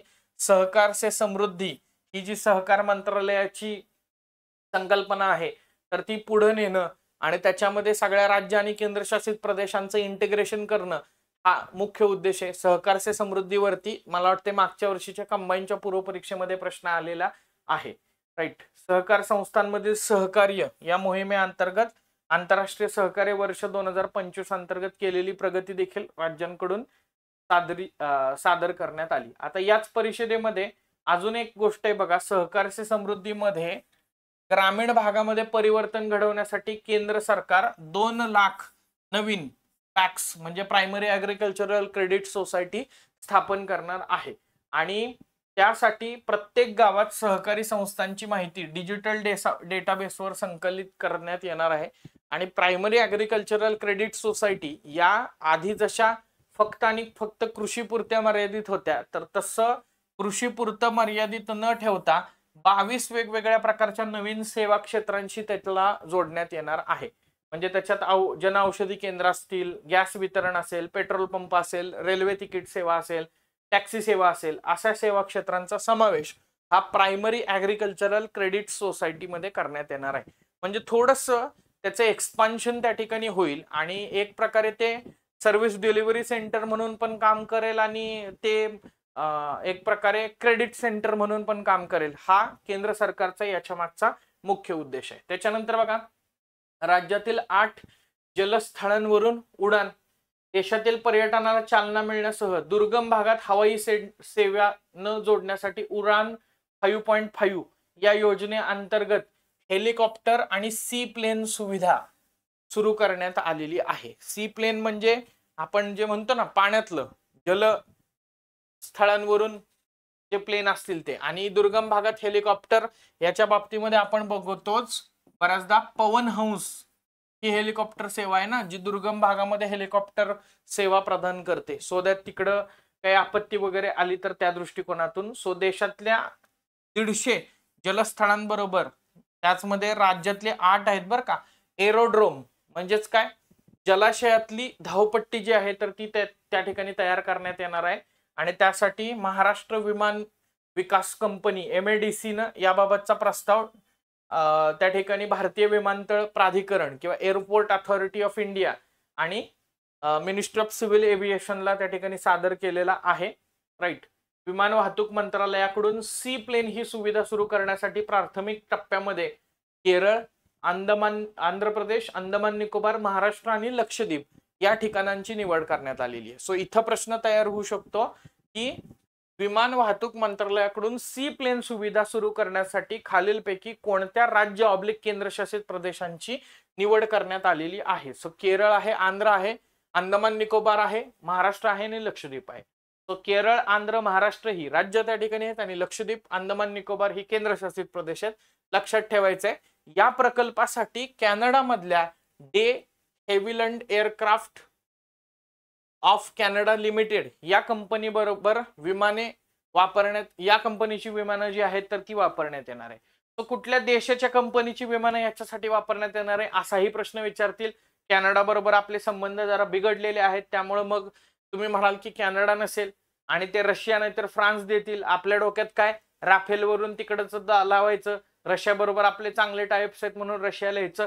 बघा मी म्हणतो की बरेचसे क्वेश्चन आपले जे आहेत ना तर ते असे गेसवर्क करण्याच्या आपल्या टेंडन्सीमुळे त्या ठिकाणी चुकत असतात, तर त्याच्या चुका होऊन द्यायच्या नाहीत. इंडिगो आणि पवन हंस या कंपन्या देशात सी प्लेन सेवा सुरू करण्यास इच्छुक आहेत. तर सरकारने कमी व्यवहार्यता अनुदान निधी किंवा गॅप फंडिंग देण्यास समर्थता दर्शवल्याने जलवाहतुकीचे शुल्क साधारण 1,500 ते 2,000 रुपयांपर्यंत असल्याने सामान्य माणसांना देखील परवडण्याजोगे आहे. आता गॅप फंडिंग म्हणजे काय किंवा ह्याला व्हायबिलिटी गॅप फंडिंग असं त्या ठिकाणी म्हटलं जातं. जेव्हा एखादा मोठा प्रोजेक्ट असतो ना तेव्हा पब्लिक प्रायव्हेट पार्टनरशिप जरी त्याच्यामध्ये असली तरी देखील त्या प्रोजेक्टमध्ये एक रिस्क इन्व्हॉल्ड असते की एवढा सगळा पैसा लावायचा आहे, त्यामुळं खाजगी कंपन्या तशा पुढे येत नाही. आणि मग ह्याच्यामध्ये काय करतायत, गव्हर्नमेंट काय करतंय, व्हायबिलिटी गॅप फंडिंग थ्रू एक थोडासा फंड जो आहे तर तो गव्हर्नमेंट स्वतः टाकतं आणि गव्हर्नमेंट स्वतः टाकल्यामुळं त्या प्रायव्हेट एंटिटीला त्याच्याबाबत थोडीशी अश्युरिटी आणि थोडीशी सिक्युरिटी निर्माण होते की चला गव्हर्नमेंटनं पण थोडंसं फंडिंग केलेलं आहे तर आता रिस्क घ्यायला काही हरकत नाही. सो अनेक असे प्रकल्प जे आहेत तर ते VGF viability gap funding through successful होताना त्या ठिकाणी दिसतात. शाश्वत विकास उद्दिष्टांमध्ये भारत पहिल्यांदाच पहिल्या 100 देशांमध्ये त्या ठिकाणी आलेला आहे. बघा SDG शाश्वत विकास निर्देशांक 167 देशांमध्ये 67 गुणांसह पहिल्या 100 मध्ये, म्हणजे अगदी वरती नाहीये, 99व्या क्रमांकावरती आहे. चीन 49व्या क्रमांकावर तर अमेरिका 44व्या क्रमांकावरती आहे.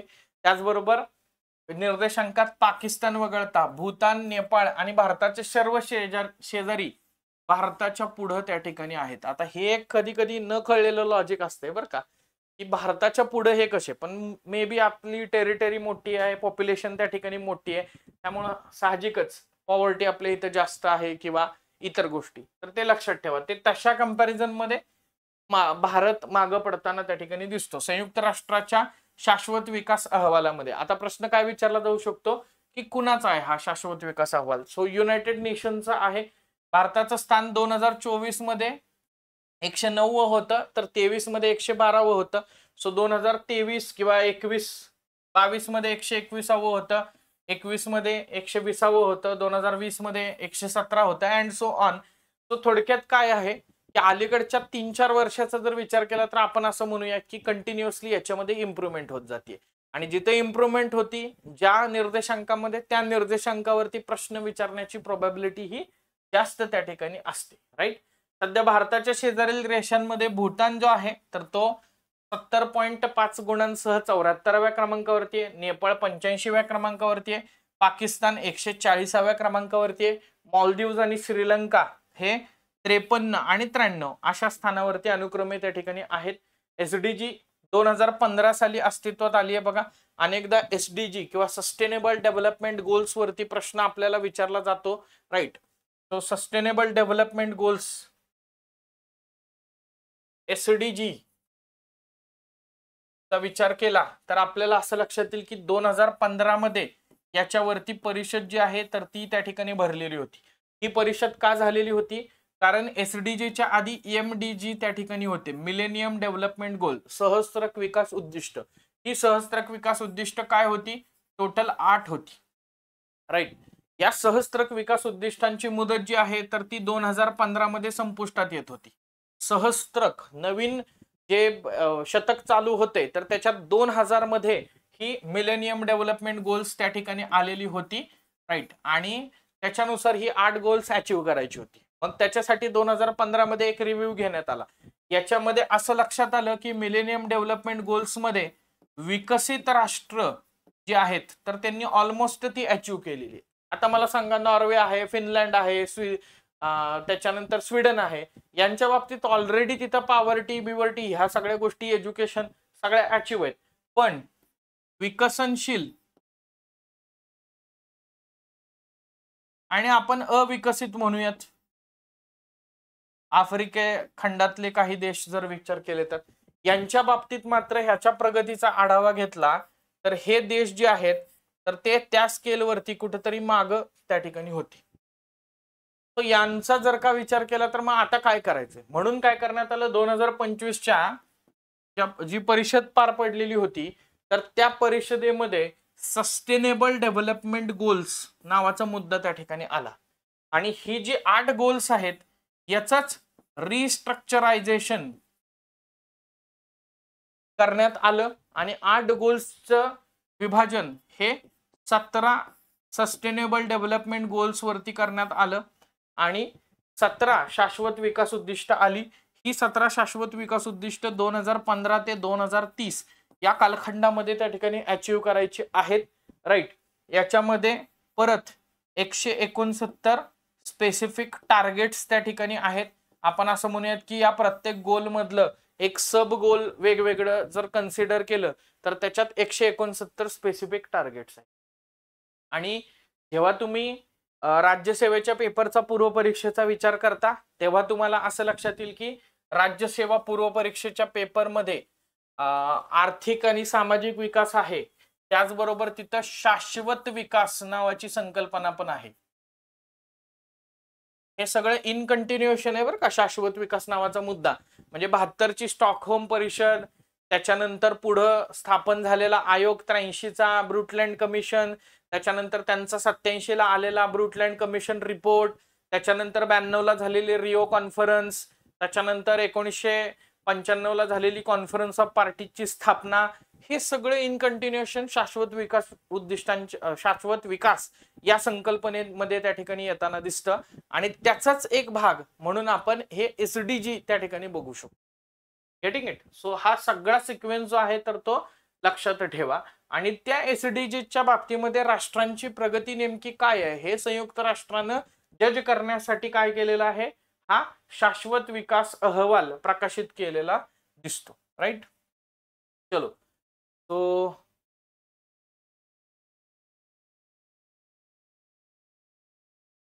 आता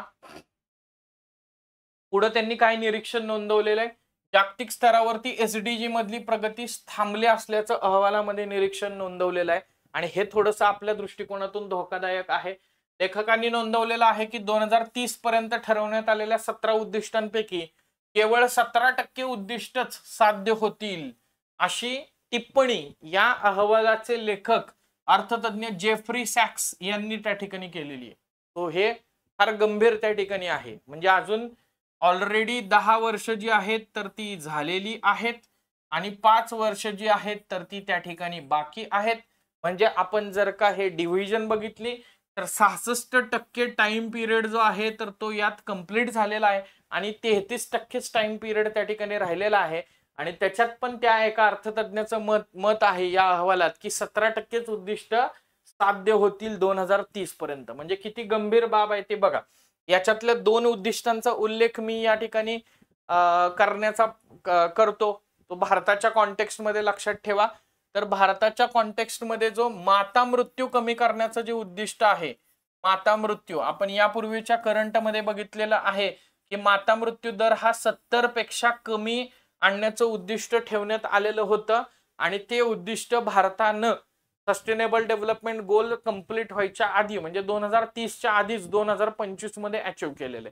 दुसरी गोष्ट सस्टेनेबल डेव्हलपमेंट गोल नंबर 7 एक आहे जे ऊर्जेशी संबंधित आहे. Providing sustainable, clean, affordable and accessible energy for all by 2030 म्हणजे 2030 पर्यंत सर्वांना शाश्वत, परवडण्याजोगी, ऍक्सेसिबल असणारी आणि स्वच्छ ऊर्जा प्रदान करणं. तर या उद्दिष्टामध्ये पण भारत चांगल्या प्रकारे प्रगती करताना दिसतोय.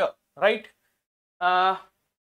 युरोपीय देशांचा जर का विचार केला तर जसं मी मगाशी म्हटलं की फिनलँड पहिल्यांदा आहे, दुसऱ्या नंबरला स्वीडन आहे, डेन्मार्क तिसऱ्या नंबरला आहे.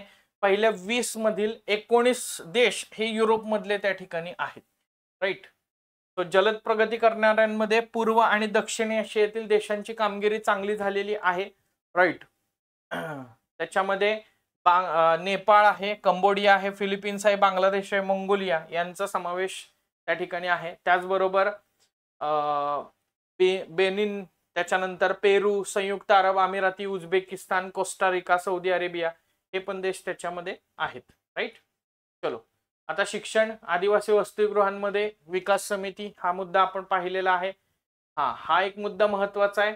सीबीएसईनं काय केलेलं आहे, विद्यार्थ्यांचा परीक्षेवरचा ताण कमी करण्याच्या दृष्टिकोनातून यंदा एका वर्षामध्ये 2 वेळा परीक्षा घेण्याचा निर्णय सीबीएसईनं घेतलेला त्या ठिकाणी आहे. सो यानुसार सीबीएसई काय करणार आहे, फेब्रुवारी आणि मे अशा 2 वेळा 10वीच्या परीक्षा कंडक्ट करतील आणि 2 वेळा विद्यार्थ्यांना ही परीक्षा देण्याची मुभा त्या ठिकाणी असेल, राईट. एका वर्षामध्ये फेब्रुवारीमध्ये होणारी परीक्षा ही सर्व विद्यार्थ्यांसाठी अनिवार्य असेल आणि फेब्रुवारीमध्ये जे विद्यार्थी अनुत्तीर्ण झालेत किंवा ज्याला असं वाटतंय की माझे मार्क्स इम्प्रूव्ह त्या ठिकाणी करायचे आहेत, तर अशा विद्यार्थ्यांना मे महिन्यामध्ये होणाऱ्या परीक्षेची संधी मिळेल, राईट. तो असं फेब्रुवारी आणि मे अशा 2 वेळा परीक्षा घेण्यासंबंधीचा निर्णय हा या अकॅडमिक इयर पासून म्हणजे 2025-26 या शैक्षणिक वर्षापासून लागू करण्याविषयीचा एक GR किंवा परिपत्रक जे आहे तर ते सीबीएसई कडून जाहीर करण्यात आलेलं आहे. सो विद्यार्थ्यांचा ताण कमी व्हावा, त्याचबरोबर त्यांना त्यांची कामगिरी सुधारण्यासाठी मुभा मिळावी यासाठी हा निर्णय घेण्यात आलेला दिसतो, राईट. तो राष्ट्रीय आणि आंतरराष्ट्रीय पातळीवरचे शाळेचे किंवा देशाचे नेतृत्व करणाऱ्या खेळाडूंना ही सवलत देण्यात आलेली आहे. परीक्षेदरम्यान नॅशनल इंटरनॅशनल स्पर्धा असल्यास किंवा तर त्या केसमध्ये काय करतील, ते विद्यार्थी दोन्हीपैकी कुठल्याही एका परीक्षेची निवड करू शकतील.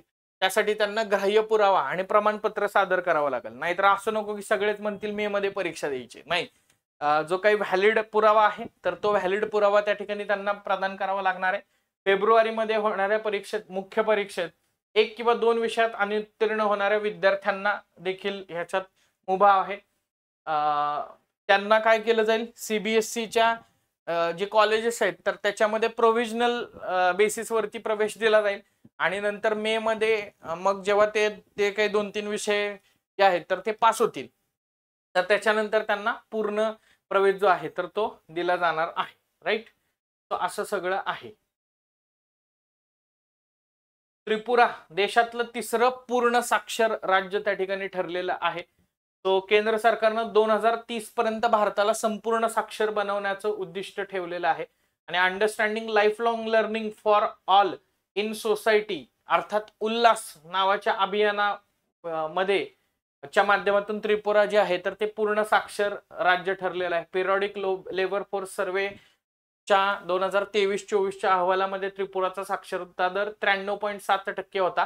तो आता 95.6% पोहोचलेला आहे आणि आपल्याला माहितीच आहे की संपूर्णतः कार्यात्मक साक्षर कधी घोषित केलं जातं, जेव्हा एखाद्या राज्य किंवा केंद्रशासित प्रदेशाची साक्षरता ही 95% पेक्षा जास्त जाते तेव्हा त्याला संपूर्ण कार्यात्मक साक्षर राज्य त्या ठिकाणी मानलं जातं. सो इथं त्रिपुरा 25-26 मध्ये 95.6% साक्षरता झालेली आहे, राईट. राष्ट्रीय शैक्षणिक सर्वेक्षणामध्ये महाराष्ट्र 8व्या क्रमांकावरती त्या ठिकाणी आहे. बघा, राष्ट्रीय शिक्षण धोरण 2020 नुसार परख नावाची जी मूल्यांकन संस्थेमार्फत जे मूल्यांकन केलं जात आहे तर त्याच्यामध्ये 2021च्या तुलनेमध्ये महाराष्ट्राच्या बाबतीमध्ये 3% वाढ झालेली आहे आणि या सर्वेक्षणामध्ये महाराष्ट्र देशामध्ये 8व्या क्रमांकावरती आहे. आता हे जे राष्ट्रीय शिक्षण धोरण सर्वेक्षणात 3री, 6वी आणि 9वीतील विद्यार्थ्यांचं भाषा, गणित, सामाजिक शास्त्र आणि परिसर अभ्यास यांविषयीचं विषयातील संपादनूक क्षमता तपासण्यात येते. म्हणजे एज्युकेशनल आउटकम नेमके किती आहेत, राईट. कारण आउटकम वरून तर आपल्याला कळणार आहे की आपण हे सगळं जे इम्प्लिमेंट करतोय ते खरोखर त्या विद्यार्थ्याच्या ब्रेन मध्ये जातंय का नाही, का डोक्यावरनं सगळं चाललेलं आहे, राईट. डोक्यावरनं जायला नको. तर या दृष्टिकोनातून बघा, राष्ट्रीय संपादनूक सर्वेक्षण 2021 आणि परख राष्ट्रीय सर्वेक्षण 2024 यांची तुलना केली तर 9वीचा गणित विषय वगळता सरासरी संपादनूक, सरासरी जी एज्युकेशनल अटेनमेंट आहे किंवा एज्युकेशनल आउटकम्स आहेत तर त्याच्यामध्ये 3% वाढ झालेली आहे. 3री, 6वी आणि 9वी मधील भाषा, गणित, विज्ञान आणि परिसर, सामाजिक शास्त्र आणि परिसर अभ्यास या विषयांमध्ये संपादन पडताळणी जसं वरती म्हटलेलं आहे तर त्या पद्धतीनं करण्यात आली. बाकी आता शाळा किती वगैरे निवडण्यात आलेल्या होत्या वगैरे ते जास्त महत्वाचं नाहीये. मुलींमध्ये 49% आणि मुलांचं प्रमाण 51% होतं या सर्वेक्षणानुसार.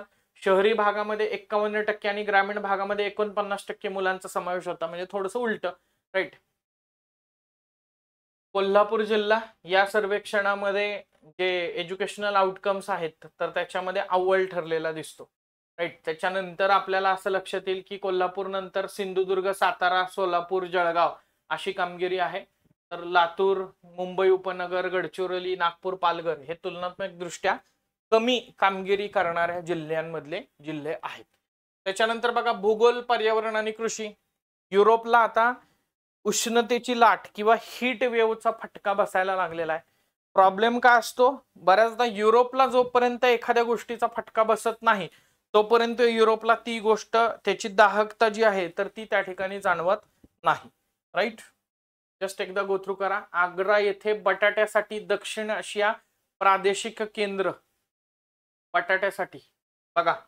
मग प्रश्न विचारला जाऊ शकतो की बटाट्यासाठी दक्षिण आशिया, साऊथ एशियाचं प्रादेशिक सेंटर CIP आंतरराष्ट्रीय बटाटा केंद्रामार्फत आग्रा इथल्या सिंगणा या ठिकाणी दक्षिण आशिया प्रादेशिक केंद्र स्थापन करण्यासाठी केंद्रीय कृषी आणि शेतकरी कल्याण विभागाच्या प्रस्तावास मंजुरी देण्यात आलेली आहे.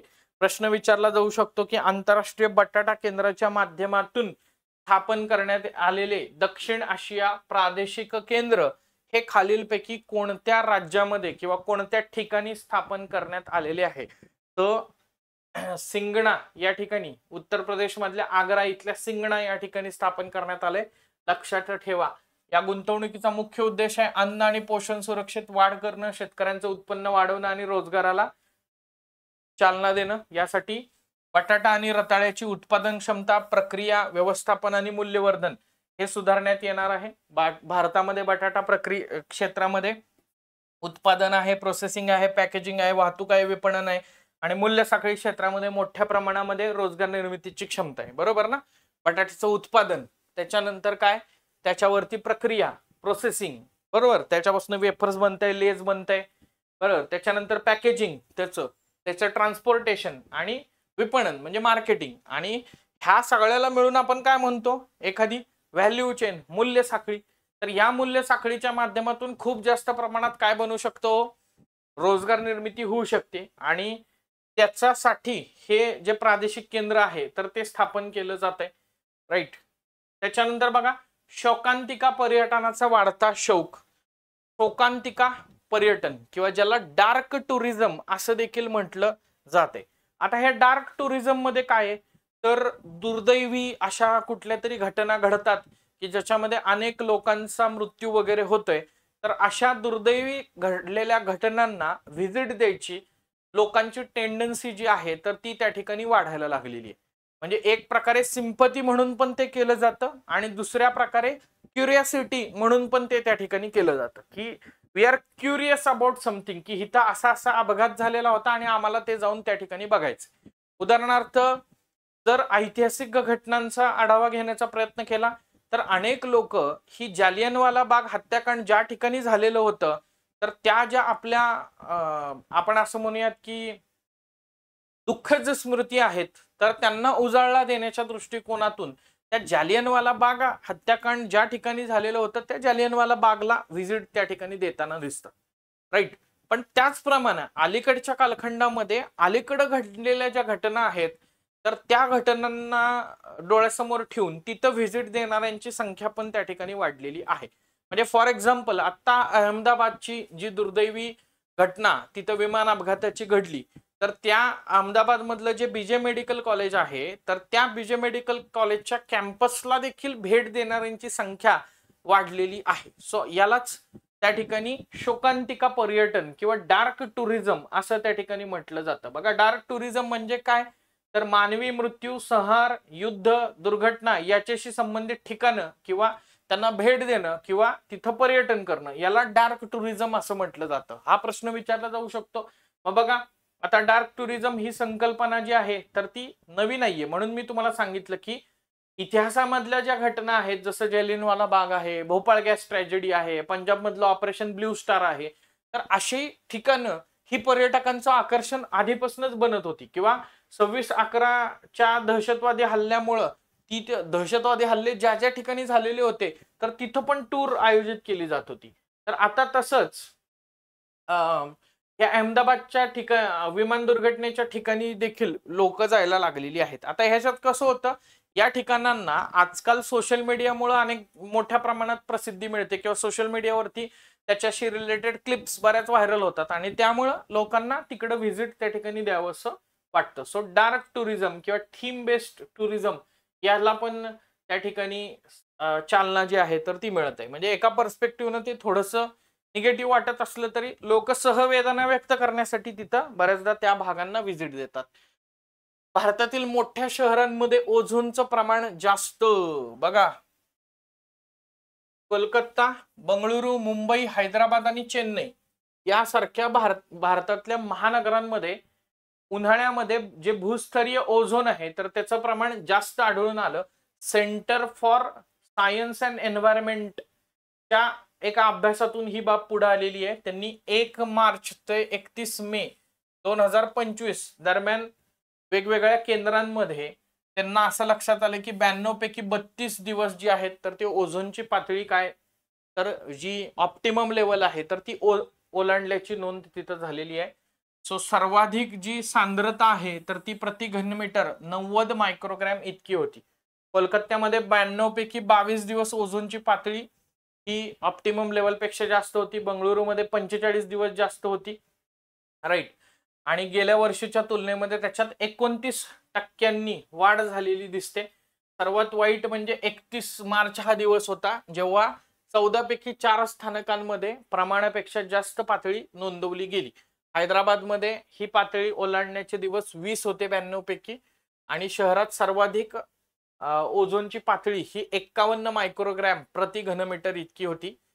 चेन्नईमध्ये पण तीच परिस्थिती त्या ठिकाणी तुम्हाला दिसते. त्याच्यानंतर चित्त्यांच्या स्वागतासाठी बन्नी सज्ज असा एक त्या ठिकाणी मुद्दा आहे. सो बन्नी नावाचा गवताळ प्रदेश आहे गुजरात मधल्या कच्छ जिल्ह्यामध्ये. तर त्या ठिकाणी आता चित्त्यांचं पुनर्वसन करण्यात येणार आहे गुजरात मधील कच्छ जिल्ह्यातल्या बन्नी. तो बेसिकली आपण असं लक्षात घेतोय की 2022 मध्ये आपण चित्ते पुनर्वसनाचा प्रकल्प चालू केलेला होता. इनिशियली चित्ते पुनर्वसन जेव्हा चालू झालं तेव्हा ते पालपूर कुनो वन्यजीव अभयारण्यामध्ये आपण चित्ते आणलेले होते. आता त्याच्यानंतर गांधी सागर वन्यजीव अभयारण्य मध्य प्रदेश मधलं तर तिथं चित्त्यांचं स्थलांतर केलं जात आहे.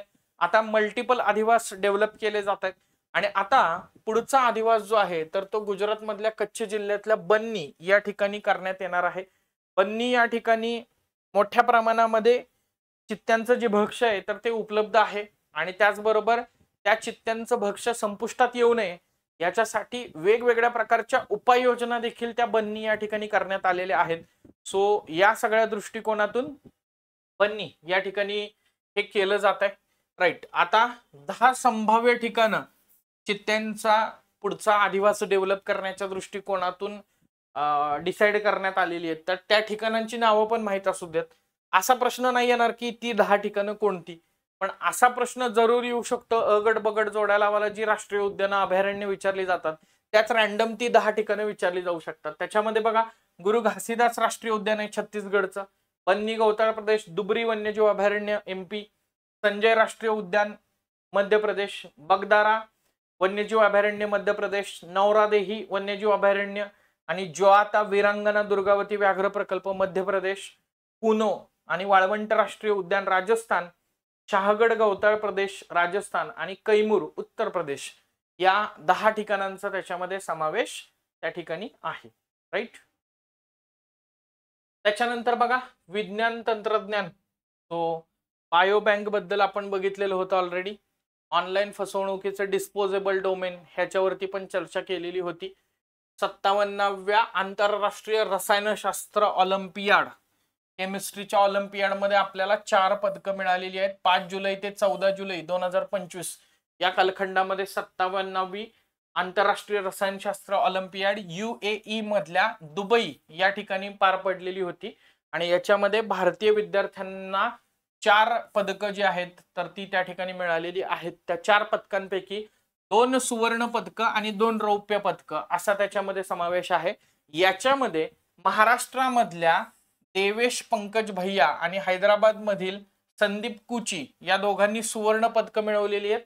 तर ओडिसा मधल्या भुवनेश्वर मधील देवदत्त प्रियदर्शनी आणि नवी दिल्लीतील उज्ज्वल केसरी यांनी रौप्य पदकं मिळवलेली आहेत. आता तुम्ही काय देवेश पंकज भैया आहे जो जळगाव मधला आहे, लक्षात ठेवायचंय. तर त्यानं गोल्ड मेडल मिळवलेलं आहे. राईट. यावर्षी रसायनशास्त्र ऑलिम्पियाड मध्ये 5 निरीक्षक देशांसह 90 देशातील विद्यार्थी सहभागी झालेले होते. एकूण पदक तालिकेमध्ये भारत 6व्या स्थानावरती त्या ठिकाणी होता.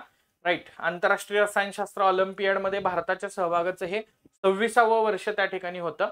होमी भाभा विज्ञान शिक्षण केंद्राद्वारे एक नॅशनल ऑलिम्पियाड एक्झाम घेतली जाते आणि त्या एक्झामच्या मेरिटच्या बेसिसवरती या आंतरराष्ट्रीय रसायनशास्त्र ऑलिम्पियाड साठी संघ जो आहे तर तो त्या ठिकाणी निवडला जाताना दिसतो.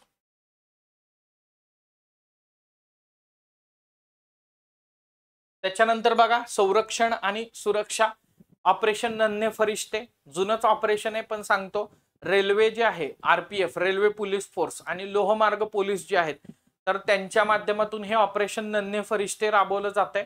सो घरातून पळून आलेले किंवा हरवलेली जी बालकं आहेत तर त्यांना त्यांच्या घरच्यांना वगैरे सुपूर्त करणं यासाठी हे नन्हे फरिश्ते राबवलं जातं. सी शिप ऑब्झर्व्हर मिशन हे बघितलेलं आहे आपण. ऑपरेशन अल्केमिस्ट अगेन ह्याच्यावरती प्रश्न विचारला जाऊ शकतोय बघा.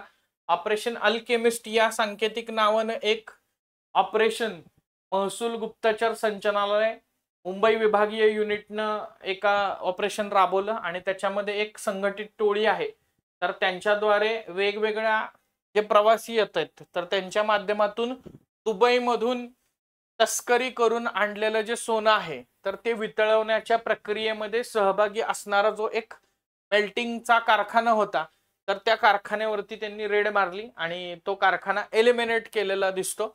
सो सोने वितळवण्याच्या काम सुरू असलेल्या कारखान्यातून बाहेर पडणाऱ्या व्यक्तींना त्यांनी अटक त्या ठिकाणी केलेली आहे. आता किती सोनं हस्तगत केलं, त्याचे किती कोटी रुपये होतं हे सगळं जाऊ द्यात. फक्त लक्षात ठेवा ऑपरेशन अल्केमिस्ट त्याचं नाव होतं. राईट. ऍक्च्युअलीच प्रश्न विचारला जाऊ शकते. बोलार्ड पुल टग ओजस यार्ड 339चं जलावतरण बघा. ओजस नावाच्या 5व्या 25 टनी बोलार्ड पुल टगचं 27 जून 2025 ला विशाखापट्टणम नौदलाच्या गोदीमध्ये जलावतरण त्या ठिकाणी झालं. राईट. हा टग म्हणजे 25 टग बोलार्ड पूल क्षमतेच्या 6 टगच्या बांधकामासाठी messrs Titagarh railway system limited Kolkata यांच्यासोबत 2021 मध्ये झालेल्या कराराचा त्या ठिकाणी एक भाग आहे. राईट. भारतीय नौदलात टगचा उपयोग कशासाठी केला जातो. आता जेव्हा असा निमुळता वगैरे मार्ग आहे किंवा ऍक्च्युअली एखादी मोठी शिप जी आहे तर ती मेन बंदरामध्ये जाते तर त्या शिपला अंदाज नसतो ना कुठं कशा पद्धतीनं किनारपट्टी आहे किंवा कॉन्टिनेंटल शेल्फ आहे.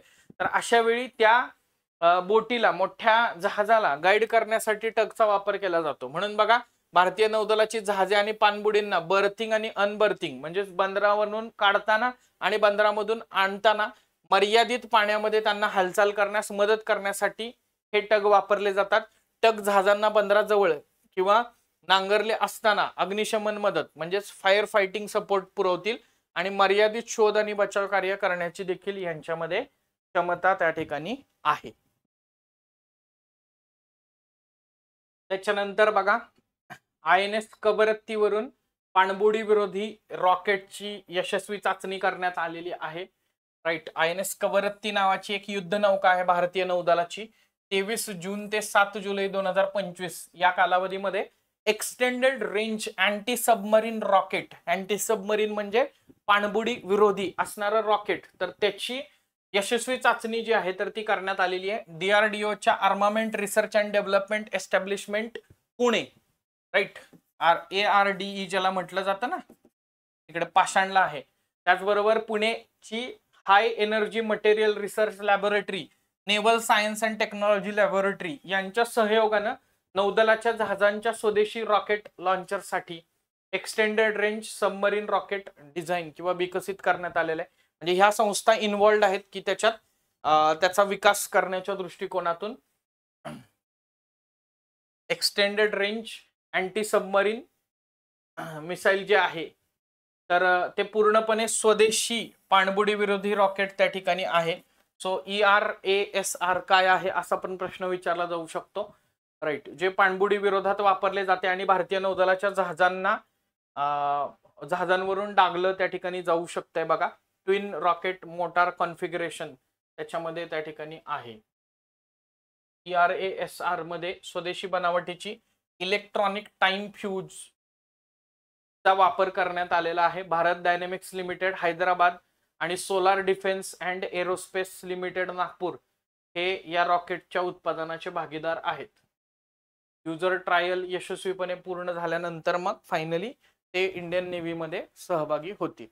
अति उंचीवरच्या आकाश प्राईम ची यशस्वी चाचणी करण्यात आलेली आहे बघा. 16 जुलै 2025 रोजी लडाख या ठिकाणाहून आकाश प्राईमची यशस्वी चाचणी करण्यात आलेली आहे. 4500 मीटर पेक्षा उंचीवर काम करण्यासाठी हे आकाश प्राईम तयार करण्यात आलेला आहे आणि त्यामध्ये रेडिओ फ्रिक्वेन्सीचा माग काढण्यासाठी स्वदेशी बनावटीच्या यंत्रणेचा देखील समावेश आहे. भारतीय लष्कराच्या हवाई संरक्षण विभाग आणि संरक्षण संशोधन विकास संस्था यांनी भारतीय डायनामिक्स लिमिटेड आणि भारत इलेक्ट्रॉनिक्स लिमिटेड यांसारख्या संरक्षण क्षेत्रातील सार्वजनिक उपक्रमांच्या आणि इतर उद्योग भागीदारांच्या सहकार्यानं हे आकाश प्राईम जे आहे तर ते बनवलेलं आहे. First of production model firing trial हे होतं. राईट, सो म्हणजे ह्याच्यानंतर ते प्रोडक्शन कडे जाईल. येस, त्याच्यानंतरचा पुढचा मुद्दा आहे तो म्हणजे आरोग्य आणि पोषण आहार. त्याच्यामध्ये युवा आध्यात्मिक शिखर परिषद बघा, घोषणा आहे केंद्रीय युवा व्यवहार आणि क्रीडा मंत्रालयाची आहे. 18 ते 20 जुलै 2025 दरम्यान आयोजित करण्यात आलेली होती. विकसित भारतासाठी व्यसनमुक्त युवा ही त्याची संकल्पना त्या ठिकाणी होती. उद्दिष्ट काय आहे? एक परिवर्तनकारी पुढाकार आहे ज्याच्यामध्ये भारताच्या युवा शक्तीला सक्षम बनवणं आणि त्यांना व्यसनमुक्त समाज घडवणं याच्या दृष्टिकोनातून ही परिषद आयोजित करण्यात आलेली होती. आजकाल ड्रग्ज आणि त्या सगळ्या गोष्टी ज्या आहेत तर त्या खूप जास्त त्या ठिकाणी आपल्याला बघायला मिळतात. स्पेशली महाराष्ट्राचा जर विचार केला तर पुण्यामध्ये पण अशा घटना ज्या आहेत तर त्या सातत्यानं गेल्या वर्षभरामध्ये घडताना दिसत आहेत आपल्याला. राईट, सो याच्या संबंधित काशी घोषणापत्र स्वीकारण्यात आलं बघा. वाराणसी इथल्या रुद्राक्ष आंतरराष्ट्रीय कॉन्क्लेव्ह सेंटर मध्ये आयोजित भारतासाठी नशामुक्त युवा संकल्पनेवरती आधारित युवा आध्यात्मिक परिषदेचा समारोप हा काशी घोषणापत्राच्या औपचारिक स्वीकृतीने झाला. आता काशी घोषणापत्र कशाशी संबंधित आहे हे यामध्ये विचारलं जाऊ शकेल. तर त्या केसमध्ये पण तुम्ही काय सांगणार आहे? काशी घोषणापत्र हे कशाशी संबंधित आहे? तर युवा आध्यात्मिक शिखर परिषद जी झाली तर त्याच्याशी संबंधित आहे, ज्याच्यामध्ये युवकांनी व्यसन करू नये, व्यसनाधीनतेपासून ड्रग्स पासून लांब राहावं हे त्याच्यामध्ये समाविष्ट आहे. कधी कधी अशा घोषणापत्रांवरती प्रश्न येतात ना, तर त्यामध्ये आपण हे विचार करू शकतो. वडापाव, समोसा, कचोरी धोकादायक पदार्थांच्या यादीत. आता तुम्ही म्हणाल की सर हे एवढं सगळं सांगितल्यानंतर आम्ही खायचं काय? बरोबर, कारण केंद्र सरकारनं काय केलंय, वडापाव, समोसा, कचोरी यांच्यामध्ये असणारं जे फॅट पर्सेंटेज वगैरे आहे किंवा त्याच्यात पिझ्झा पण आहे बरं का, तर त्यांना धोकादायक पदार्थांच्या यादीत टाकलेलं आहे. आणि केंद्र सरकारची जी काही उपहारगृह वगैरे आहेत केंद्र सरकारच्या अखत्यारीत जे कार्यालयांमध्ये कॅन्टीन आहेत तर त्या ठिकाणी तेलकट आणि गोड पदार्थांचं सेवन केल्यामुळं काय दुष्परिणाम होऊ शकतात हे सगळीकडे डिस्प्ले करायला त्यांनी सांगितलेलं आहे. म्हणजे या गव्हर्नमेंट कॅन्टीन्स मध्ये बघा, देशात प्रौढ आणि मुलांमध्ये लठ्ठपणा हा मोठ्या प्रमाणामध्ये वाढतोय आणि शहरामध्ये 5 पैकी 1 व्यक्ती लठ्ठ आहे. बालपणापासून असलेल्या आहाराच्या सवयी या ओबेसिटीला जबाबदार राहत आहेत असं देखील दिसतंय. 2025 मध्ये द लॅन्सेट नावाचं एक जर्नल आहे. राईट, जनरली हे वैद्यकीय गोष्टींशी संबंधित गोष्टी सांगत असतं बघा. तर त्यांच्या 2021च्या अभ्यासानुसार देशामध्ये वजनाची समस्या असलेल्यांची संख्या 2021 मध्ये 18 कोटी होती. त्याच्यावरून 2050 पर्यंत 44.9 कोटीपर्यंत वाढण्याचा अंदाज त्या ठिकाणी आहे. आणि लठ्ठपणामुळे मधुमेह, उच्च रक्तदाब, हृदयदाब आणि काही स्पेसिफिक टाईपचे कॅन्सर जे आहे तर त्याच्या आजारांचा धोका वाढतोय. आणि मग याच्यामुळं पंतप्रधानांनी मन की बात मध्ये लठ्ठपणामध्ये 10% कपात करण्याचं सांगितलं. आणि मग त्याच्यामुळं मग त्याच्यानंतर एक सर्क्युलर आलं आणि त्याच्यामध्ये सांगण्यात आलं की केंद्रीय जे कार्यालय आहेत तर त्याची जी कॅन्टीन्स आहेत तर त्याच्यामध्ये गोड आणि तेलकट पदार्थांबाबत सावधानतेचे फलक जे आहेत तर ते लावावे लागणार आहेत. बघा, हे फलक केंद्र सरकारचं कार्यालय, लॉबी, बैठक कक्ष यासह सार्वजनिक ठिकाणी लावण्याच्या सूचना परिपत्रकात आहेत. इव्हन दॅट कार्यालयांचं लेटर हेड, लिफाफे, नोटपॅड, फोल्डर यांच्यावरती देखील अशा प्रकारचे संदेश छापले पाहिजेत असं त्यांनी सांगितलेलं आहे. तो तेलकट आणि गोड पदार्थ चित्रासह त्यामध्ये किती फॅट आहे हे सांगितलं पाहिजे असं त्यांचं म्हणणं आहे.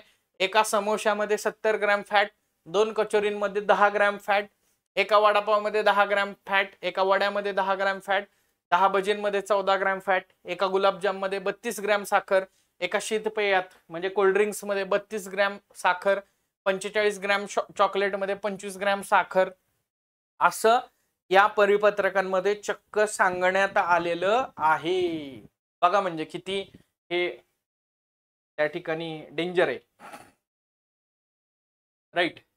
सब लेफ्टनंट आस्था पुनिया आपण बघितलेलं होतं, पराग जैन पण बघितलेलं होतं.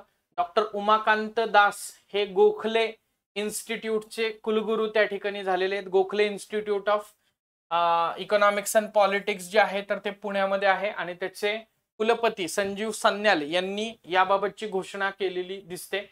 तो डॉक्टर दास हे institute of rural management Anand चे संचालक आहेत सध्या. या इन्स्टिट्यूट ऑफ रुरल मॅनेजमेंट आनंदच्या प्रिमायसेस मध्येच पहिलं सहकार विद्यापीठ स्थापन केलं जातंय. हे आपण बघितलेलं होतं जेव्हा आपण ही न्यूज बघितलेली होती की पहिल्या सहकार विद्यापीठाचं भूमिपूजन झालंय. दुसरा महत्वाचा मुद्दा म्हणजे डॉक्टर दास हे यांनी उत्कल विद्यापीठातून पदवीचं शिक्षण घेतलंय, हैदराबाद सेंट्रल युनिव्हर्सिटी मधून पदव्युत्तर पदवी आणि IIT कानपूर मधून PhD घेतलेली आहे. डॉक्टर अजित रानडे यांच्या राजीनाम्यानंतर कोणच पूर्ण वेळ कुलगुरू इथं नव्हते. आता डॉक्टर उमाकांत दास हे कुलगुरू झालेले आहेत. आता दुसरा महत्वाचा मुद्दा, मी गोखले इन्स्टिट्यूटला का फोकस करतोय कारण रिसेंटली गव्हर्नमेंट ऑफ महाराष्ट्राची मित्र नावाची जी ऑर्गनायझेशन आहे, महाराष्ट्र इन्स्टिट्यूशन फॉर ट्रान्सफॉर्मेशन, जी नीती आयोगाच्या धर्तीवरती स्थापन केलेली आहे, तर त्याच्या अंतर्गत धोरणात्मक बाबींवरती सल्ला देण्यासाठी मित्र अंतर्गत जी एक संस्था स्थापन जे काही मित्र अंतर्गत इन्स्टिट्यूट ऑफ एक्सलन्स ज्याला म्हणतो, नाही lead knowledge institute, institute of excellence नाही, लीड नॉलेज इन्स्टिट्यूट म्हणून ज्या एज्युकेशनल इन्स्टिट्यूटला दर्जा दिलेला आहे तर त्यापैकी गोखले इन्स्टिट्यूट एक आहे. म्हणजे मित्राला सल्ला आणि मार्गदर्शन करण्यासाठी ज्या लीड नॉलेज इन्स्टिट्यूट आहेत त्यात IIT मुंबई आहे, मुंबई विद्यापीठ आहे, Indian institute of management Nagpur आहे आणि चौथी संस्था आता गोखले संस्था त्या ठिकाणी आहे. काही राज्यांचे राज्यपाल त्या ठिकाणी बदललेत बघा, तर तेही लक्षात ठेवण्याचा प्रयत्न करा. राज्यपाल, नायब राज्यपाल असीम कुमार घोष यांची हरियाणाचे राज्यपाल म्हणून नियुक्ती झालेली आहे. कुसापती अशोक गजपती राजू यांची गोवा राज्याचे राज्यपाल म्हणून नियुक्ती झालेली आहे. आणि कविंदर गुप्ता यांची लडाखच्या केंद्रशासित प्रदेशाचे नायब राज्यपाल म्हणून नियुक्ती झालेली आहे. पुन्हा एकदा सांगतो, रिसेंटली 6 महिन्यात 1 वर्षात जे राज्यपाल बदललेले असतात, अगड बगड जोड्या लावाला त्यांच्यावरती प्रश्न विचारले जातात. त्याच्यानंतर मुख्य सचिव राजेश कुमार यांची नियुक्ती झालेली आहे, जरी इंटरमिजिएट असेल. का? कारण राजेश कुमार केवळ 2च महिने या पदावरती राहणार आहेत आणि परत मग ऑगस्ट मध्ये हे निवृत्त होत आहेत. तर त्यामुळं सुजाता सौनिक ऑलरेडी आपण महत्वाच्या बघितलेल्या आहेत. का? कारण सुजाता सौनिक या महाराष्ट्र राज्याच्या पहिल्या महिला मुख्य सचिव आहेत. सुजाता सौनिक यांच्या नंतर महसूल विभागाचे अप्पर मुख्य सचिव असणारे राजेश कुमार यांची महाराष्ट्राच्या मुख्य सचिवपदी निवड करण्यात त्या ठिकाणी आलेली आहे. सो बऱ्याच जणांची नावं चर्चेत होती, मात्र सिनियर मोस्ट जे आहेत तर ते सध्या राजेश कुमारच आहेत, त्यामुळे त्यांची नियुक्ती करण्यात आली. 1988च्या बॅचचे IAS अधिकारी आहेत मूळचे राजस्थान मधल्या सवाई माधवपूर या ठिकाणाहून हिस्ट्री विषयामध्ये त्यांनी पदवी घेतलेली आहे. सोलापूर जिल्ह्याच्या सहाय्यक जिल्हाधिकारी म्हणून त्यांनी आपल्या प्रशासकीय सेवेला सुरुवात त्या ठिकाणी केलेली आहे. या व्यतिरिक्त सोलापूर महापालिका आयुक्त असतील, आदिवासी विकास आयुक्त, उद्योग ग्रामविकास सहकार विभागाचे अप्पर मुख्य सचिव म्हणून पण त्यांनी काम केलेलं त्या ठिकाणी आहे. पण लक्षात ठेवा 2 महिन्यानंतर पुन्हा मुख्य सचिव बदलणार आहेत. राईट.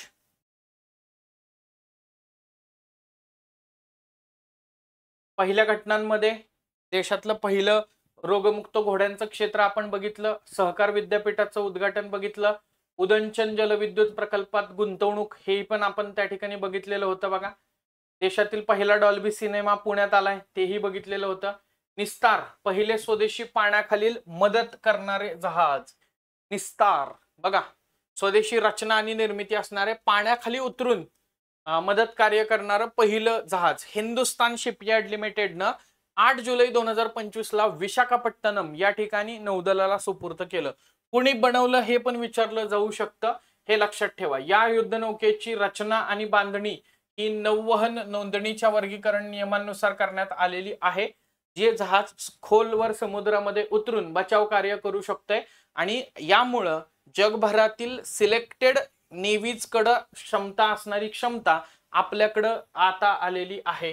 निस्तार हे नाव संस्कृत भाषेतून निवडलेलं आहे. त्याचा अर्थ मुक्ती किंवा बचाव किंवा तारणहार असा त्या ठिकाणी होतो. 10,000 टन वजनाचं आणि 118 मीटर लांबीचं हे अत्याधुनिक डायव्हिंग उपकरणांनी सज्ज असणारं जहाज आहे. 300 मीटर खोल समुद्रामध्ये डायव्हिंग करण्याची क्षमता याच्यामध्ये त्या ठिकाणी आहे. या जहाजात 75 मीटर खोल समुद्रात जाऊन बचाव कार्य करण्यासाठी आणि बाजूला साइड डायव्हिंग चे प्लॅटफॉर्म्स देखील त्याच्यामध्ये आहेत.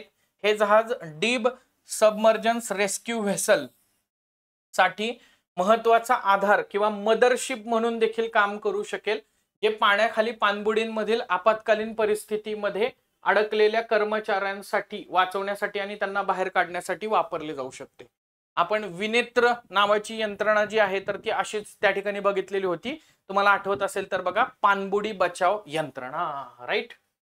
1000 मीटर खोलीपर्यंत डायव्हर मॉनिटरिंग आणि बचाव कार्य करण्यासाठी हे जहाज रिमोटली ऑपरेटेड व्हेकल्सचं नियोजन करण्यासाठी देखील सुसज्ज आहे. राईट. 75% स्वदेशी सामुग्रीसह मेक इन इंडिया दृष्टिकोनाशी सुसंगत वगैरे. त्याच्यानंतर बघा, पहिल्या ई ट्रक प्रोत्साहन योजनेचा प्रारंभ, पहिल्या ई ट्रक प्रोत्साहन योजनेचा प्रारंभ झालेला आहे. राईट. तर ह्याच्यामध्ये ई ड्राईव्ह उपक्रमांतर्गत electric truck PM E drive नावाची योजना आपण ऑलरेडी बघितलेलीच होती माग. राईट. ई ट्रक प्रोत्साहन देण्यासाठी योजना चालू करण्यात आलेली आहे. या एकूण वाहन संख्येत डिझेल ट्रकचं प्रमाण जरी 3% असलं तरी हरितगृह वायूंचं उत्सर्जन त्या डिझेल ट्रक मधून 42% आहे. आता ट्रकमध्ये किंवा वाहतुकीच्या वाहनांमध्ये डिझेलच का वापरलं जातं, तर डिझेल जास्त घन आहे, डिझेलची कॅलोरिफिक व्हॅल्यू जास्त आहे आणि त्याचबरोबर डिझेलमुळे टॉर्क जास्त त्या ठिकाणी जनरेट होतो आणि ह्याच्यामुळे जनरली माल वाहतुकीच्या वाहनांमध्ये डिझेल वापरलं जातं किंवा स्पोर्ट युटिलिटी व्हेकल्स जे असतात ना हायर, तर त्याच्यामध्ये पण डिझेल पॉवरफुल त्या ठिकाणी ठरतं. बघा, डिझेलमध्ये पॉवर जास्त असते म्हणून डिझेल वाहनं 3% पण हरितगृह वायूंचं उत्सर्जन हे 42%.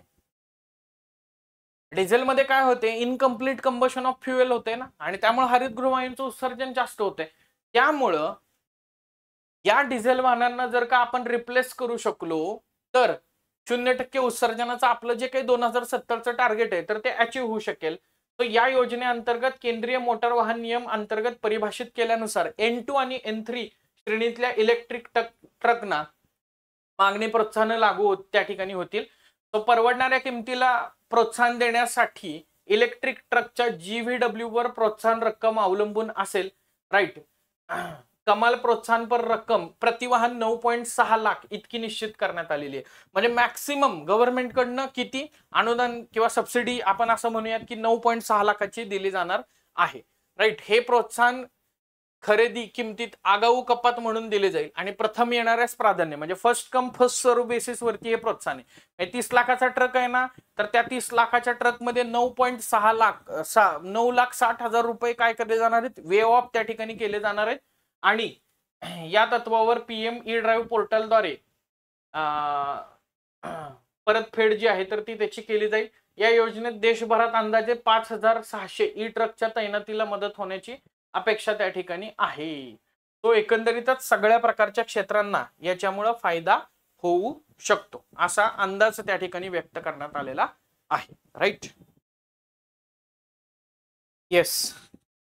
सो आता बघा, क्रीडा घडामोडींचा जर आपण विचार केला तर क्रीडा घडामोडींमध्ये आपण मागच्या सेशनमध्ये हे पहिले खेलो इंडिया जलक्रीडा महोत्सव, त्यानंतर ड्युरंड कप, त्यानंतर इलेक्ट्रॉनिक लाईन कॉलिंग तंत्रज्ञान जे विम्बल्डन मध्ये लाईन चे जे पंच असतात तर त्यांच्याऐवजी वापरण्यात आलेलं होतं, तर ते त्या ठिकाणी बेसिकली बघितलेलं आहे. राईट, आणि त्याच्यानंतर स्मृती मंदाना T20 क्रमवारीमध्ये जागतिक स्तरावरती 3ऱ्या स्थानावरती आहे हे पण बघितलेलं आहे.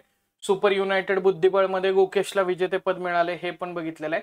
आता खेलो इंडिया युनिव्हर्सिटी गेम बघा, खेलो इंडिया युनिव्हर्सिटी गेम किंवा ज्याला आपण खेलो इंडिया विद्यापीठ स्पर्धा म्हणतो, खेलो इंडियाचे वेगवेगळ्या आवृत्ती असतात, तर त्यातली खेलो इंडिया विद्यापीठ स्पर्धेबद्दल आपण आता चर्चा करतोय. तो बघा कितव्या क्रमांकाची होती, 5व्या क्रमांकाची त्या ठिकाणी आहे. For the first time in Rajasthan, म्हणजे राजस्थानमध्ये पहिल्यांदाच याचं आयोजन केलं जात आहे. आणि होस्ट कोण आहे, पूर्णिमा युनिव्हर्सिटी जयपूर. राईट, तर राजस्थान मधल्या जयपूर मधली पूर्णिमा विद्यापीठ आहे, तर त्यांनी त्याचं आयोजन त्या ठिकाणी केलेलं आहे. आणि को hosted by Rajasthan university Jaipur. कधी होणार आहेत, नोव्हेंबर 2025 मध्ये होणार आहेत. अनाउन्समेंट फक्त आता केलेली आहे. राईट, त्यामुळे ते लक्षात ठेवा. पूर्णिमा विद्यापीठ आणि राजस्थान विद्यापीठ यांच्या संयुक्त विद्यमानं नोव्हेंबर 2025 मध्ये खेलो इंडिया विद्यापीठ स्पर्धांची 5वी आवृत्ती त्या ठिकाणी पार पडणार आहे. खेलो इंडिया युनिव्हर्सिटी गेम्सला फेब्रुवारी 2020 मध्ये सुरुवात त्या ठिकाणी झालेली होती आणि वेगवेगळ्या विद्यापीठातल्या खेळाडूंचा या खेलो इंडिया युनिव्हर्सिटी गेम्स मध्ये त्या ठिकाणी समावेश आहे. 2024 मध्ये याचं आयोजन चंदीगड विद्यापीठानं 2024 मध्ये चंदीगड विद्यापीठानं टीम चॅम्पियनशिप जिंकलेली होती. राईट, आणि 2024 मधले जे खेलो इंडिया युनिव्हर्सिटी गेम्स आहेत तर ते आसाम, अरुणाचल प्रदेश, मेघालय, मिझोरम, सिक्कीम, नागालँड आणि त्रिपुरा, तर या राज्यांनी संयुक्तपणे याचं आयोजन केलेलं होतं. राईट, 2024 मध्ये ऍथलेटिक्स मध्ये 8 नवीन खेलो इंडिया युनिव्हर्सिटी गेम्स मध्ये विक्रम प्रस्थापित करण्यात आलेले होते. यापैकी 5 विक्रम पुरुषांनी प्रस्थापित केलेले होते. त्यानंतर ज्या पद्धतीनं स्टॉप क्लॉक चा समावेश हे पण आपण बघितलेलं आहे बघा. कसोटी क्रिकेटमध्ये ज्या पद्धतीनं आता T20 मध्ये वगैरे स्टॉप क्लॉक आहे की एक प्लेयर आउट झाल्यानंतर दुसरा प्लेयर जो आहे तर तो येण्यासंबंधात, तर ते इकडं पण लागू केलेलं आहे. आंतरराष्ट्रीय हॉकी मधून ललित ची निर्मिती बघा, भारताचा हॉकीपटू ललित उपाध्यायनं आंतरराष्ट्रीय हॉकी मधून निवृत्ती घेण्याचा निर्णय घेतलेला आहे. टोकियो आणि पॅरिस अशा दोन्ही ज्या ऑलिम्पिक स्पर्धा आहेत या दोन्ही ऑलिम्पिक मध्ये भारताच्या हॉकी संघाला ब्रॉन्झ पदक मिळालेलं आहे आणि त्या संघामध्ये ललितचा समावेश त्या ठिकाणी होता. राईट, त्याने 183 आंतरराष्ट्रीय सामन्यांमध्ये 67 गोल त्या ठिकाणी केलेले आहेत.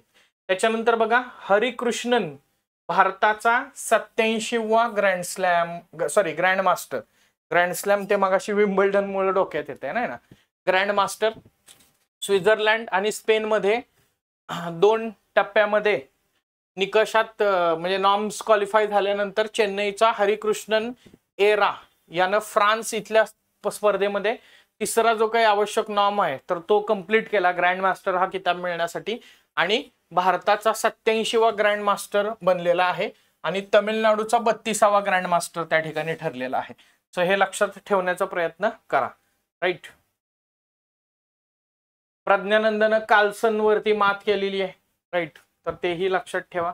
आता बुद्धिबळ इतकं होतंय की काय लक्षात ठेवायचं हेच प्रॉब्लेम आहे. पुरस्कारामध्ये बघा, पंतप्रधानांना घानाचा सर्वोच्च सन्मान मिळालाय, त्रिनिदाद आणि टोबॅगोचा मिळालाय.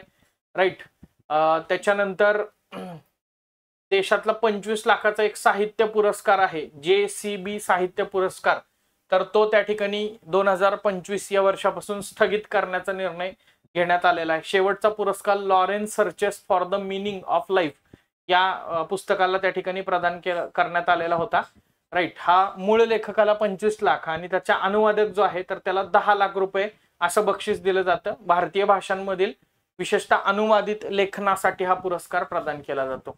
त्याच्यानंतर बघा, सार्वजनिक क्षेत्रातल्या क्षेत्र उपक्रमातील उत्कृष्टतेसाठी राष्ट्रीय पुरस्कार. मुंबईमध्ये 10 जुलै 2025 ला सार्वजनिक क्षेत्र उपक्रमातील उत्कृष्टतेसाठी राष्ट्रीय पुरस्कार 2025 हा सोहळा पार पडला. म्हणजेच पब्लिक सेक्टर अंडरटेकिंग आहेत तर त्याच्यामध्ये बेसिकली संशोधन आणि नवोन्मेष याच्या अंतर्गत सर्वोत्कृष्ट राष्ट्रीय उपक्रम, वस्तू आणि सेवांच्या खरेदीबाबत सर्वोत्तम कामगिरी आणि प्रशिक्षण आणि विकासा अंतर्गत सर्वोत्कृष्ट सार्वजनिक उपक्रम असे 3 पुरस्कार जे आहेत तर ते कुणाला मिळालेले आहेत? कोकण रेल्वे महामंडळ लिमिटेडला त्या ठिकाणी मिळालेले आहेत. सो कोकण रेल्वे महामंडळाला हे 3 पुरस्कार मिळालेले, हे लक्षात ठेवा. पंतप्रधान नरेंद्र मोदी यांना ब्राझीलचा सर्वोच्च सन्मान मिळालेला आहे आणि त्यांना मिळालेला हा 26वा आंतरराष्ट्रीय पुरस्कार आहे, हेही लक्षात ठेवा. राष्ट्रपतींच्या हस्ते स्वच्छ सर्वेक्षण पुरस्कार प्रदान. आता मी म्हणेन की हे एक्सपेक्टेड आहे किंवा ह्याच्यावरती सातत्यानं प्रश्न त्या ठिकाणी येताना दिसतात आपल्याला. स्वच्छ सर्वेक्षण सुपर स्वच्छ लीग सिटीज 2024-25 आहे आणि इथं स्वच्छ शहर इन 5 पॉप्युलेशन कॅटेगरीज. राईट. आता पॉप्युलेशन वाईज कॅटेगरी आहेत, लक्षात ठेवा. उदाहरणार्थ 10 लाखापेक्षा जास्त लोकसंख्या असणाऱ्या स्वच्छ लीग सिटीज मध्ये इंदोर प्रथम क्रमांकावरती आहे, नंतर सुरत आहे, नंतर नवी मुंबई आहे, नंतर विजयवाडा आहे. 3 लाख ते 10 लाख लोकसंख्या असणाऱ्या शहरांचा जर विचार केला तर नोएडा प्रथम क्रमांकावरती आहे, चंदीगड द्वितीय क्रमांकावरती आहे, मैसूरू तृतीय आहे, उज्जैन चौथा आहे, गांधीनगर 5वा आहे आणि गुंटूर 6वा आहे. 50,000 ते 3 लाख लोकसंख्या न्यू दिल्ली म्युनिसिपल कॉर्पोरेशन पहिलं आहे, तिरुपती दुसरं आहे, अंबिकापूर तिसरं आहे आणि सर्वात महत्वाचं लोणावळा हे 4थं त्या ठिकाणी शहर ठरलेलं आहे. 20,000 ते 50,000 लोकसंख्यामध्ये विटा प्रथम क्रमांकावर आहे, विट्यानंतर सासवड त्या ठिकाणी आहे, त्याच्यानंतर देवळाली प्रवरा आहे आणि त्याच्यानंतर दुंगारपूर आहे. लेस दॅन 20,000 म्हणजे 20,000पेक्षा कमी लोकसंख्या, त्याच्यात पाचगणी आहे, त्याच्यानंतर आपलं सातारा जिल्ह्यातलं पाटण आहे, त्यानंतर पन्हाळा आहे आणि विश्रामपूर आणि बुंदी आहे. आता इथं मी ज्याला गोल केलेले ते लक्षात ठेवा.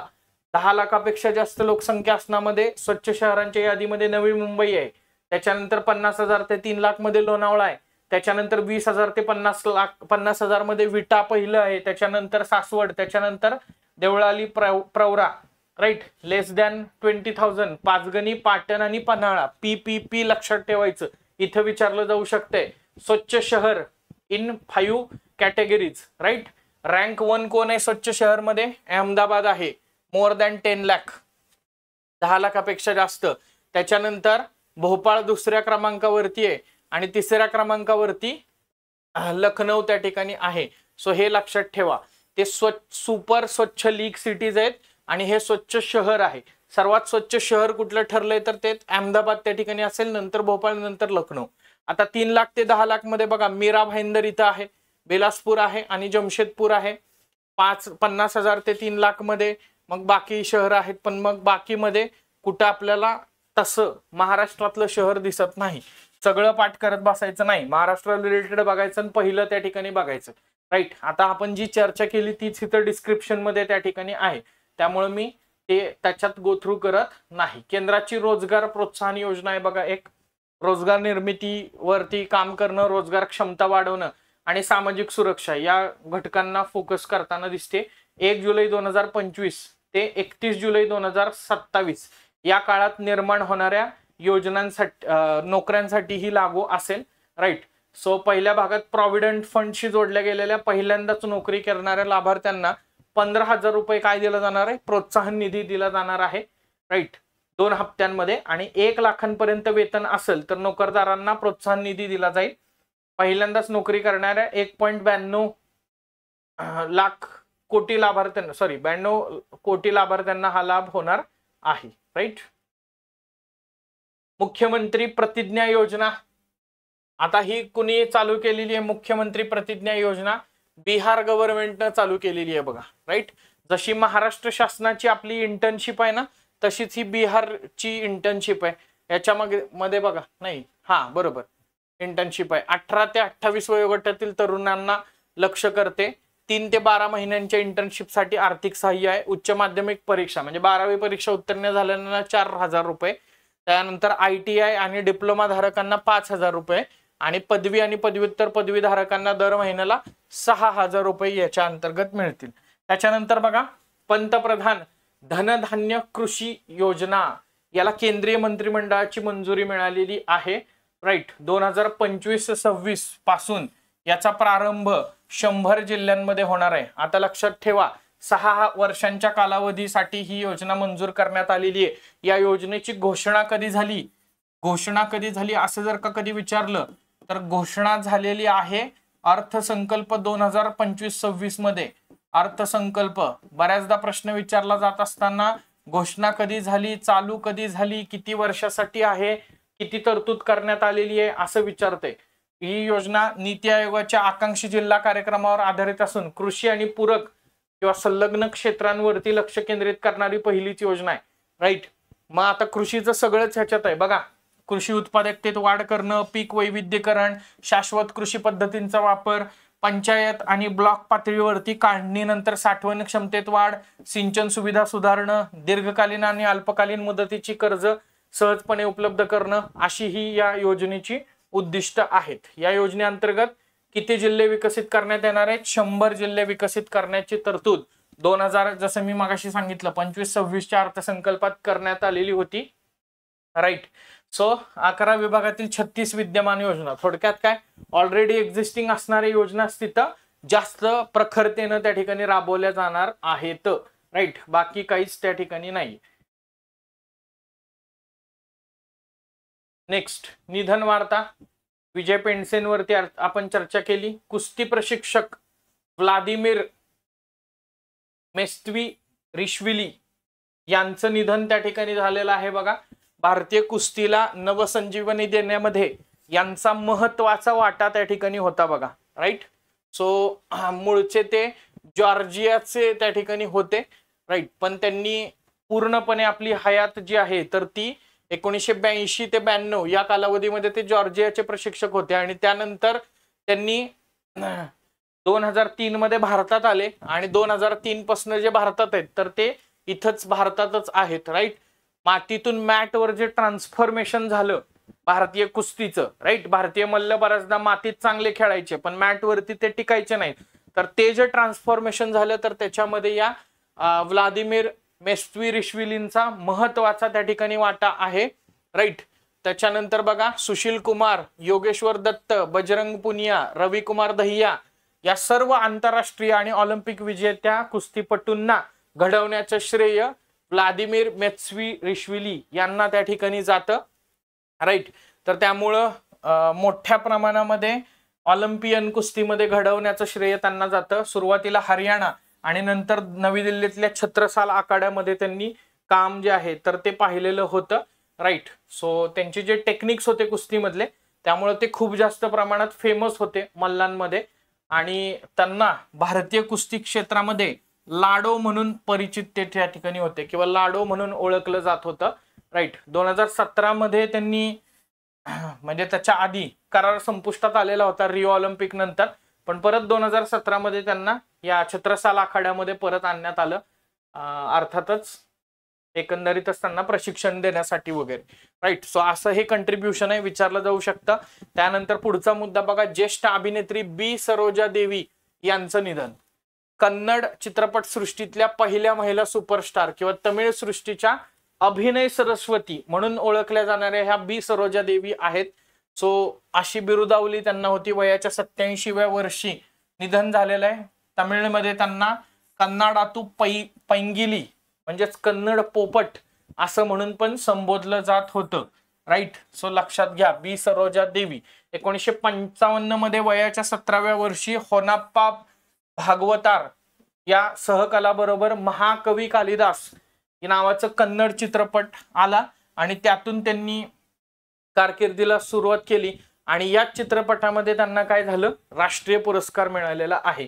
त्याच्यानंतर 1958 मध्ये तामिळनाडूचे लोकप्रिय अभिनेते आणि माजी मुख्यमंत्री MG रामचंद्रन यांच्याबरोबर नदोदी मन्नन हा तमिळ चित्रपट केला. त्याची गणना तमिळ चित्रपट सृष्टीतल्या आघाडी, त्यानंतर त्यांची गणना जी आहे तर तमिळमध्ये लीडिंग ऍक्ट्रेस म्हणून त्या ठिकाणी व्हायला लागली. त्यानंतर मग आता 1996चा अनबेबा हा तमिळ चित्रपट अजून पण फेमस आहे. दिलीप कुमार आणि वैजयंतीमाला यांच्याबरोबर त्यांनी पैगाम, त्याच्यानंतर राजेंद्र कुमार यांच्याबरोबर ससुराल, सुनील दत्त यांचा बेटे, शम्मी कपूर यांच्याबरोबर प्यार किया तो डरना क्या 1963 मध्ये, हिंदी चित्रपटांमध्ये बी सरोजा देवी यांनी प्रमुख भूमिका ह्याच्यात साकारलेली होती. सूर्या आणि नयनतारा यांची भूमिका असणारा 2009चा आधवन हा तमिळ चित्रपट त्यांचा अखेरचा चित्रपट ठरला.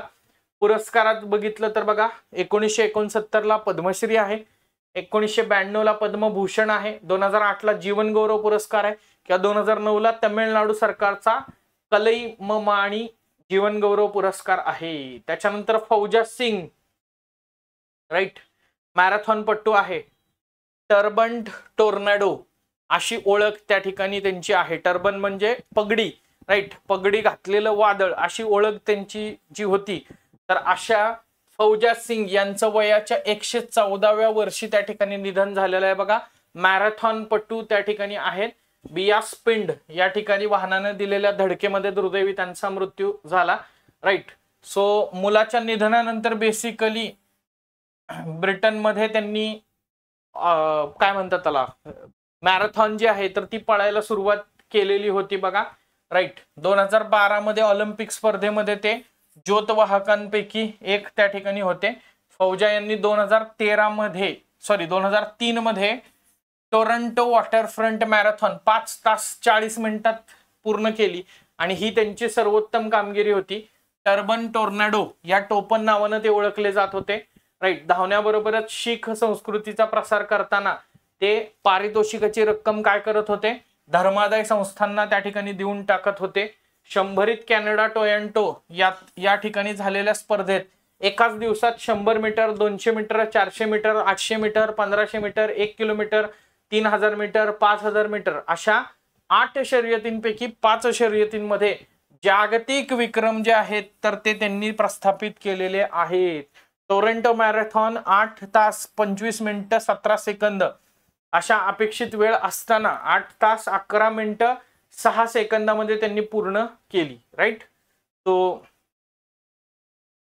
असं सगळं एकंदरीत आहे. सांख्यिकी दिन किंवा स्टॅटिस्टिकल डे 29 जूनला दरवर्षी राष्ट्रीय सांख्यिकी दिवस साजरा केला जातो. Ministry of statistics and programme implementation याच्याद्वारे त्याचं आयोजन केलं जातं. 2025 मधला हा दिवस जो आहे तर तो 19वा त्या ठिकाणी होता. सो PC महालनोबिस जे आहेत स्टॅटिस्टिशियन तर त्यांची जयंती जी आहे तर ती स्टॅटिस्टिक्स डे म्हणून त्या ठिकाणी साजरी केली जाते. राईट. आता 2025चा स्टॅटिस्टिक्स डे का महत्वाचा आहे तर राष्ट्रीय नमुना सर्वेक्षणाची 75 वर्ष हा मुख्य विषय त्याचा त्या ठिकाणी होता. म्हणजेच राष्ट्रीय नमुना सर्वेक्षण NSSO नॅशनल सॅम्पल सर्वे ऑर्गनायझेशन याला 75 वर्ष पूर्ण झालेली आहेत. त्यामुळे त्याच्यावरती इथेही प्रश्न येईल किंवा मी असं म्हणेन की त्याच्यावरती इकॉनॉमिक्सला पण प्रश्न विचारला जाऊ शकतो. विजयनगरच्या ताम्रपठामध्ये हॅलेच्या धूमकेतूचा उल्लेख. आता बघा वेगवेगळं उत्खनन होत असतं आणि मी बऱ्याचदा सांगतो की हिस्ट्री रिलेटेड करंट अफेअर पण महत्वाचा आहे. सो विजयनगर साम्राज्याचा एक ताम्रपट हा आंध्र प्रदेशातल्या श्रीशैलम या ठिकाणी मल्लिकार्जुन स्वामी मंदिरात झालेल्या एका उत्खननामध्ये एक ताम्रपट त्या ठिकाणी सापडला आणि त्या ताम्रपटामध्ये हॅलेचा धूमकेतू जो आहे तर त्याचा उल्लेख करण्यात आलेला आहे. सो इसवी सन 15व्या शतकात विजयनगरच्या साम्राज्यातून हा उल्लेख समोर आलेला आहे आणि त्यावरती 28 जून 1456 ही तारीख त्या ठिकाणी आहे. सो या ताम्रपटामध्ये विजयनगरचा राजा जो आहे मल्लिकार्जुन याने वेदांचे ज्ञान असलेल्या लिमगणार्य नावाच्या एका विद्वानाला जमीन दिल्याचा उल्लेख आहे. त्यावेळी दिसणाऱ्या एका तेजस्वी खगोलीय वस्तूच्या तपशीलवार संदर्भात हा उल्लेख त्या ठिकाणी आलेला आहे. त्याला इतिहासकार आणि खगोलशास्त्रज्ञ हॅलेचा धूमकेतू म्हणून ओळखतात. राईट. सो याशिवाय 28 जून 1456 शके 8378 रोजी धूमकेतूच्या स्वरूपाचे वर्णन आणि उल्का वर्षाव झाल्याचे दस्तऐवज आढळतात. मग ह्याच्यावरून ते असं म्हणतायत की ताम्रपटामध्ये ज्या खगोलीय तेजस्वी गोष्टीचा उल्लेख करण्यात आलेला आहे आणि त्या गोष्टीपासून संरक्षण होण्यासाठी किंवा राजाला त्या गोष्टीबद्दल थोडंसं भीती वाटतेय, आपल्या प्रजेचं संरक्षण व्हावं असं वाटतंय आणि म्हणून लिमगणार्य नावाच्या एका विद्वानाला ते पाचारण करतायत आणि त्याला ते काय देतायत, त्याच्या बदल्यामध्ये जमीन त्या ठिकाणी देतायत. सो हे वर्णन आणि ऍक्च्युअली हॅलेचा धूमकेतू दिसण्याचं वर्णन हे तंतोतंत त्या ठिकाणी जुळताना दिसतंय. आपल्या सगळ्यांना माहिती आहे, बऱ्याच वेळा जॉग्राफीमध्ये आपण वाचतो की दर 76 वर्षांनी काय होतंय, हॅलेचा धूमकेतू जो आहे तर तो त्या ठिकाणी दिसतोय. सो 1456 मध्ये जगाच्या अनेक भागांमध्ये हा हॅलेचा धूमकेतू दिसलेला होता आणि एक्झॅक्टली या ताम्रपटातली तारीख 28 जून 1456 आहे. त्यामुळे इथं आपल्याला ते त्या ठिकाणी लिंक करता येऊ शकतं. ऋग्वेद, अथर्ववेद आणि बृहत संहिता यांसारख्या प्राचीन ग्रंथामध्ये धूमकेतूचे रूपकात्मक वर्णन केलेले होते, मात्र ताम्रपटामध्ये किंवा असा तत्सम लिखित स्वरूपाचा कुठलाही पुरावा जो आहे तर तो या ठिकाणी नव्हता. आता या श्रीशैलम या ठिकाणी हा सापडलेला पुरावा हा सर्वात जुना आणि ठोस स्वरूपातला पुरावा हॅलेच्या धूमकेतूबाबत मानला जातोय. राईट. खगोलीय घटनेसह जमिनीच्या तपशिलांचा समावेश केल्याने अशा खगोलीय घटना कायदेशीर, धार्मिक आणि प्रशासकीय कागदपत्रांमध्ये नोंदवणे इतपत महत्वपूर्ण होत्या हे त्यातून स्पष्ट त्या ठिकाणी होते. बघा, धूमकेतूचे स्वरूप, त्यामुळे होणारा उल्का वर्षाव आणि त्याच्याशी संबंधित पारंपरिक श्रद्धा यांचं वर्णन, प्रकाशमय महोत्पात, संतार्थम दत्तवन विभू असा त्याचा आशय त्याच्यामध्ये आहे. धूमकेतू राजा आणि त्याच्या राज्यावर उल्का वर्षाव झाल्यामुळे उद्भवू शकणाऱ्या आपत्तींना शांत करण्यासाठी हे अनुदान देण्यात आलेलं होतं असा देखील याचा आशयाचा अर्थ त्या ठिकाणी होतो. राईट. म्हणून म्हटलं की इंटरेस्टिंग फॅक्ट त्या ठिकाणी याच्याबद्दल आपल्याला मिळताना दिसतात. राईट. आता सिंगल लाइनर करंट अफेअर्स काही गोष्टी आहेत तर त्या आपण बघूयात आणि म्हणजे आपलं इथं हे डिस्कशन जे आहे तर ते बेसिकली संपेल. गेटिंग माय पॉइंट. सो बघा, शालेय शिक्षण आणि साक्षरता विभाग, शिक्षण मंत्रालय यांच्या वतीनं 2 जुलै 2025 रोजी सुषमा स्वराज भवन, नवी दिल्ली या ठिकाणी अभ्यासक्रम आणि मूल्यांकन समानता आणि शैक्षणिक गुणवत्तेवरील सुधारणा या विषयावरती राष्ट्रीय परिषद आयोजित करण्यात आलेली होती. ठिकाण विचारलं जाऊ शकतं, कुठं आयोजित करण्यात आली. पंतप्रधान नरेंद्र मोदी यांनी घाना इथल्या एकरा शहरातील नक्रुमा मेमोरियल पार्कला भेट दिलेली आहे आणि घानाचे पहिले राष्ट्राध्यक्ष आणि आफ्रिकन स्वातंत्र्य चळवळीचे अग्रणी डॉक्टर क्वामे नक्रुमा यांना श्रद्धांजली अर्पण केली. कधी कधी अशा फॅक्ट वरती पण प्रश्न विचारले जातात. भारतीय मानक ब्युरो म्हणजेच ब्युरो ऑफ इंडियन स्टँडर्ड ना 2 जुलै 2025 ला मुंबईमध्ये मानके आणि शाश्वतता, प्लास्टिक पॅकेजिंगचे भविष्य घडवणे या विषयावरती राष्ट्रीय चर्चासत्राचं आयोजन केलेलं होतं. सो याच्यामध्ये प्लास्टिक पॅकेजिंग मध्ये कशी शाश्वतता आणायची, त्याचबरोबर प्लास्टिक पॅकेजिंगला सर्क्युलर इकॉनॉमी मॉडेलशी कसं जोडायचं यावरती चर्चा करण्यात आलेली आपल्याला दिसते. भारतीय नौदलाच्या सुरक्षेसंबंधी 8वी शिखर परिषदेची 8वी बैठकीची आवृत्ती, वार्षिक सुरक्षा आढावा 2025 2 ते 3 जुलै 2025 दरम्यान दक्षिण नौदल कमांड कोची या ठिकाणी आयोजित करण्यात आलेली होती. बघा, राईट. सीबीएसईनं 9वी ते 12वीच्या अभ्यासक्रमामध्ये सहकार हा विषय समाविष्ट केलेला आहे. खालीलपैकी कुठल्या इयत्तेपासून सीबीएसईनं सहकार हा विषय समाविष्ट केला, हा असा प्रश्न विचारला जाऊ शकतो. बघा, सहकार मंत्रालयाच्या अनुषंगानं हे असे प्रश्न त्या ठिकाणी विचारले जाऊ शकतात. वृक्षतोडी विरोधी कायदा मागे, बघा, बेकायदेशीर एखादा व्यक्ती वृक्ष तोडेल तर त्याला सरसकट 50,000 रुपये दंड आकारण्यात येईल असा एक कायदा करण्यात आलेला होता.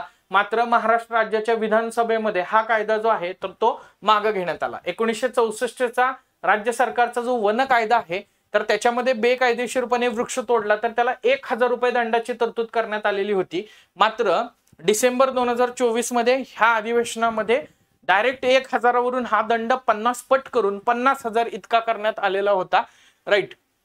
पण हा दंड आकारत असताना खाजगी जागेवरील झाड आणि वन जमिनीवरील झाड असा फरक करण्यात आलेला नव्हता, म्हणून तो कायदा रद्द करण्यात आलेला आहे. लोकसभा अध्यक्ष ओम बिर्ला यांनी 23 जून 2025 ला महाराष्ट्रातल्या मुंबई या ठिकाणी संसद तसेच राज्य आणि केंद्र शासित प्रदेशाच्या विधिमंडळाच्या अंदाज समित्यांच्या राष्ट्रीय परिषदेचं आयोजन केलं.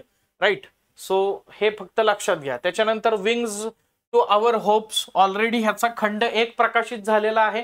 त्याच्यावरती आपण चर्चा केलेली होती की द्रौपदी मुर्मू यांची जी भाषणं आहेत तर त्या भाषणांचा संग्रह जो आहे तर तो काय म्हणून ओळखला जातो, विंग्स ऑफ आवर होप म्हणून ओळखला जातो. लक्षात ठेवायचं आहे. Fit India Sundays on cycle बघा, आध्यात्मिक भक्ती, शारीरिक तंदुरुस्ती आणि पर्यावरण जागरूकतेचा अनोखा संगम घडवणारी 4थी अखिल भारतीय पंढरपूर सायकल वारी संमेलन 2025 हे कशाच्या अंतर्गत, fit India Sundays on cycle यांच्याद्वारे राबवण्यात आलेलं दिसतं. राईट.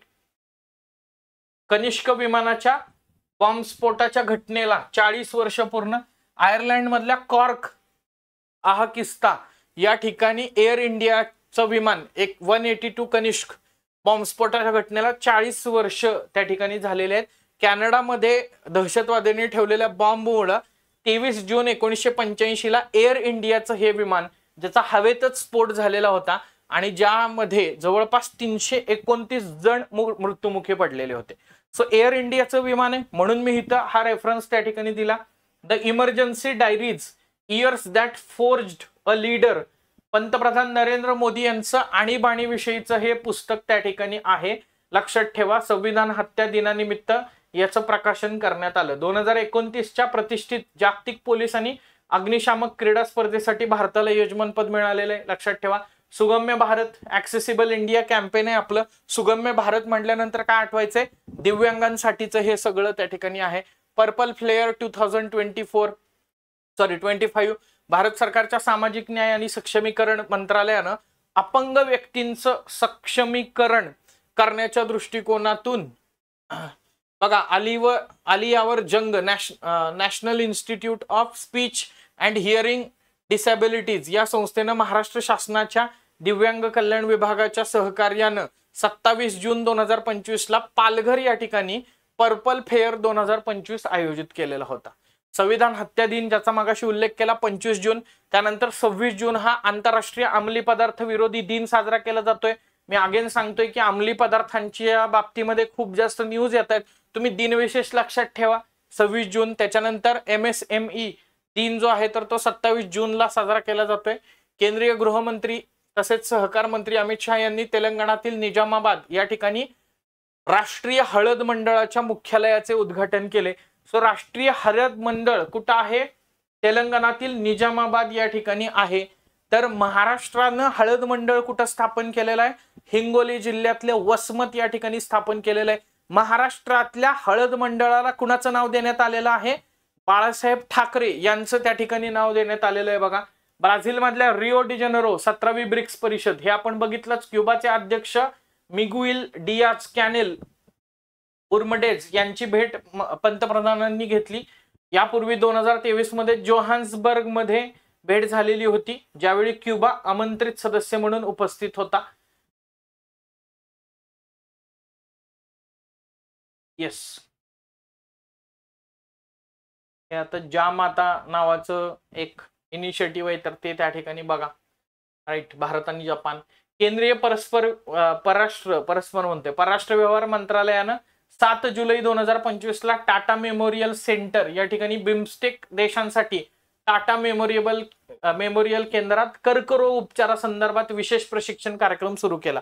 कुठं चालू केला ह्याच्याबद्दल विचारलं जाऊ शकतंय बरं का. आणि मी तुम्हाला सातत्यानं हे सांगतोय की ब्रिक्स असेल, बिमस्टेक असेल, यांचे जे काही बाकीचे पुढाकार आहेत एज्युकेशन मधले, हेल्थ मधले, स्पेस मधले वगैरे वगैरे, कल्चरच्या बाबतीतले, तर ते लक्षात ठेवायचे. तिथं प्रश्न येणार आहे. भारतीय राज्यघटनेच्या अनुच्छेद 338 अंतर्गत राष्ट्रीय अनुसूचित जाती आयोगाला मिळालेल्या दायित्वानुसार आयोगाला अनुसूचित जातींसाठी असलेल्या घटनात्मक संरक्षणाच्या उपायांच्या कामकाजावर वार्षिक अहवाल राष्ट्रपतींना सादर करणं बंधनकारक आहे. या अहवालात केंद्र राज्यांनी अनुसूचित जातींच्या योजनांची प्रभावी अंमलबजावणी केलेली आहे का नाही आणि त्याचबरोबर इतर शिफारसींचा समावेश होतो. अस्मिता बघा, achieving sports milestone by inspiring women, right. Khelo इंडियाच्या लिंगभेद विरहित मोहिमेचा भाग आहे अस्मिता. अस्मिता आधी ते ट्रान्सलेशन, अकॅडमिक ट्रान्सलेशन वरती पण प्रोजेक्ट आहे हा, लक्षात ठेवा. ब्राझीलचे राष्ट्रपती लुईस इनासियो लुला दी सिल्वा यांनी पंतप्रधान नरेंद्र मोदींना ब्राझीलचा सर्वोच्च सन्मान प्रदान केला. टपाल विभागानं सिरी फोर्ट सभागृहात श्यामाप्रसाद मुखर्जी यांच्या 125व्या जयंतीनिमित्त विशेष टपाल तिकीट काढलं. याचा अर्थ काय? श्यामाप्रसाद मुखर्जी आता चर्चेत आहेत, त्यांच्यावरती प्रश्न विचारला जाऊ शकणार आहे. आंतरराष्ट्रीय सहकार वर्ष 2025 अंतर्गत कार्यक्रमाचा भाग म्हणून केंद्रीय गृहमंत्री आणि सहकार मंत्री अमित शहा यांनी गुजरात, मध्य प्रदेश आणि राजस्थान मधील सहकार क्षेत्रासाठी सहकार संवाद आयोजित केलेला होता. नेक्स्ट. येस. सो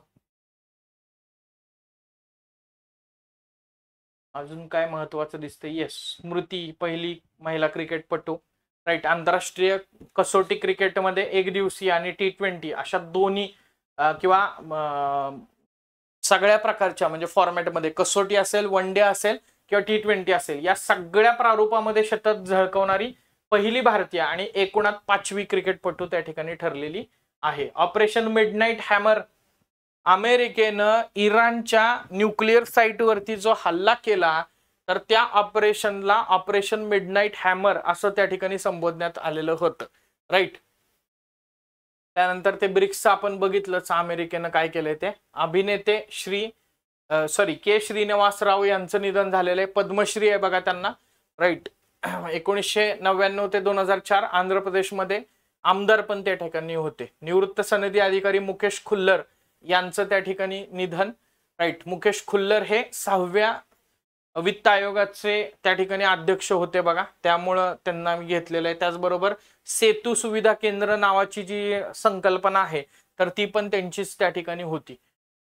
बिहार सरकारनं सर्व प्रकारच्या सरकारी नोकऱ्यांमध्ये महिलांसाठी 35% आरक्षण, निर्णय जुनाच त्या ठिकाणी आहे, पण त्याच्यामध्ये ते महिला बिहारच्या आदिवासी वगैरे असली पाहिजेत अशी अट त्यांनी घातलेली आहे. पीएफचं व्याज, पीएफला 8.25% व्याज या वर्षात दिलेलं आहे. इस्लामपूर शहराचं नामांतरण जे आहे तर ते ईश्वरपूर करण्यात आलेलं आहे. सिकल सेल ॲनिमिया निदान, रक्ताच्या एका थेंबाद्वारे काही मिनिटांमध्ये सिकल सेल ॲनिमियाचं निदान जे आहे तर ते करता येतं आता. अशा प्रकारचा चाचणी संच देशामध्ये विकसित केलाय आणि तो 100 रुपयापेक्षा कमी किमतीत उपलब्ध आहे. सिकल सेल ॲनिमिया निर्मूलनासाठी भारतानं मोहीम चालू केलेली आहे बघा, राईट. आणि पंतप्रधानांच्या आर्थिक सल्लागार परिषदेचे अध्यक्ष महेंद्र एस देव यांनी सांगितलेलं आहे की ग्रोथ रेट जो आहे तर तो 6.5% वगैरे राहील, राईट. चलो, सो आता असं एकंदरीत सगळं आहे प्रकरण जर बघायचं झालं तर, राईट.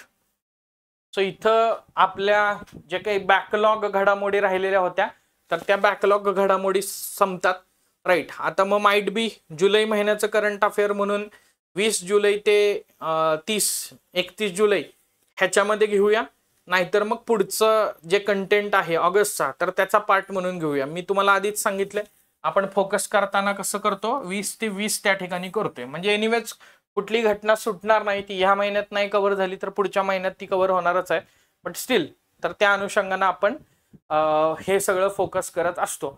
बघा आता बघता बघता आपण जे कंटेंट फोकस करतोय त्याच्यामध्ये जुलै 2024 पासून ते जुलै 2000 अगदी आपण असं म्हणूयात की 20 जुलै 2025 पर्यंत असा 13 महिन्यापर्यंतचा कंटेंट जो आहे तर तो फोकस ऑलरेडी त्या ठिकाणी झालेला आहे, राईट. आणि आता आपण मग आठवड्याला रेग्युलराइज करण्याचा प्रयत्न करू, पण त्याच्या आधी 10 दिवसाचं जे करंट राहिलेलं आहे तर त्याची एक अपडेट त्या ठिकाणी येऊन जाईल, राईट. सो असं सगळं एकंदरीत आहे. थोडासा रॅपिड या व्हिडिओ, रॅपिड म्हणण्यापेक्षा काय इंटेन्सिव्ह बनवण्याचा प्रयत्न केलेला आहे सो दॅट कमी वेळामध्ये जास्तीत जास्त कव्हर होईल.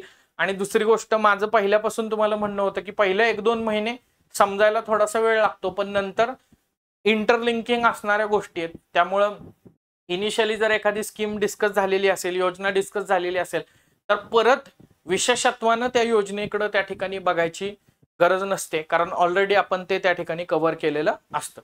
सो असं सगळे एकंदरीत आहेत. भाग 1 मध्ये आपण 1 ते 7 जुलै बघितलं. भाग 2 मध्ये आपण रेस्ट ऑफ दी थिंग्स म्हणजे 8 जुलै ते 20 जुलै आणि त्याचबरोबर राहिलेला जो जुना जूनचा बॅकलॉग होता, म्हणून तुम्हाला यात काही जूनच्या पण त्या ठिकाणी न्यूज दिसतील 20 जून ते 1 जुलै पर्यंतच्या, तर ते त्या ठिकाणी बघण्याचा प्रयत्न केला. सो या नोटवरती आजच्या या सेशनमध्ये इथेच थांबूयात. पुढच्या व्हिडिओ लेक्चरमध्ये आपण भेटूयात अशाच प्रकारच्या करंट अफेअरच्या अनालिसिस सह भेटत राहूया आणि सोबत एकत्र काम करत राहूयात. तोपर्यंत धन्यवाद, जय हिंद आणि बाय बाय.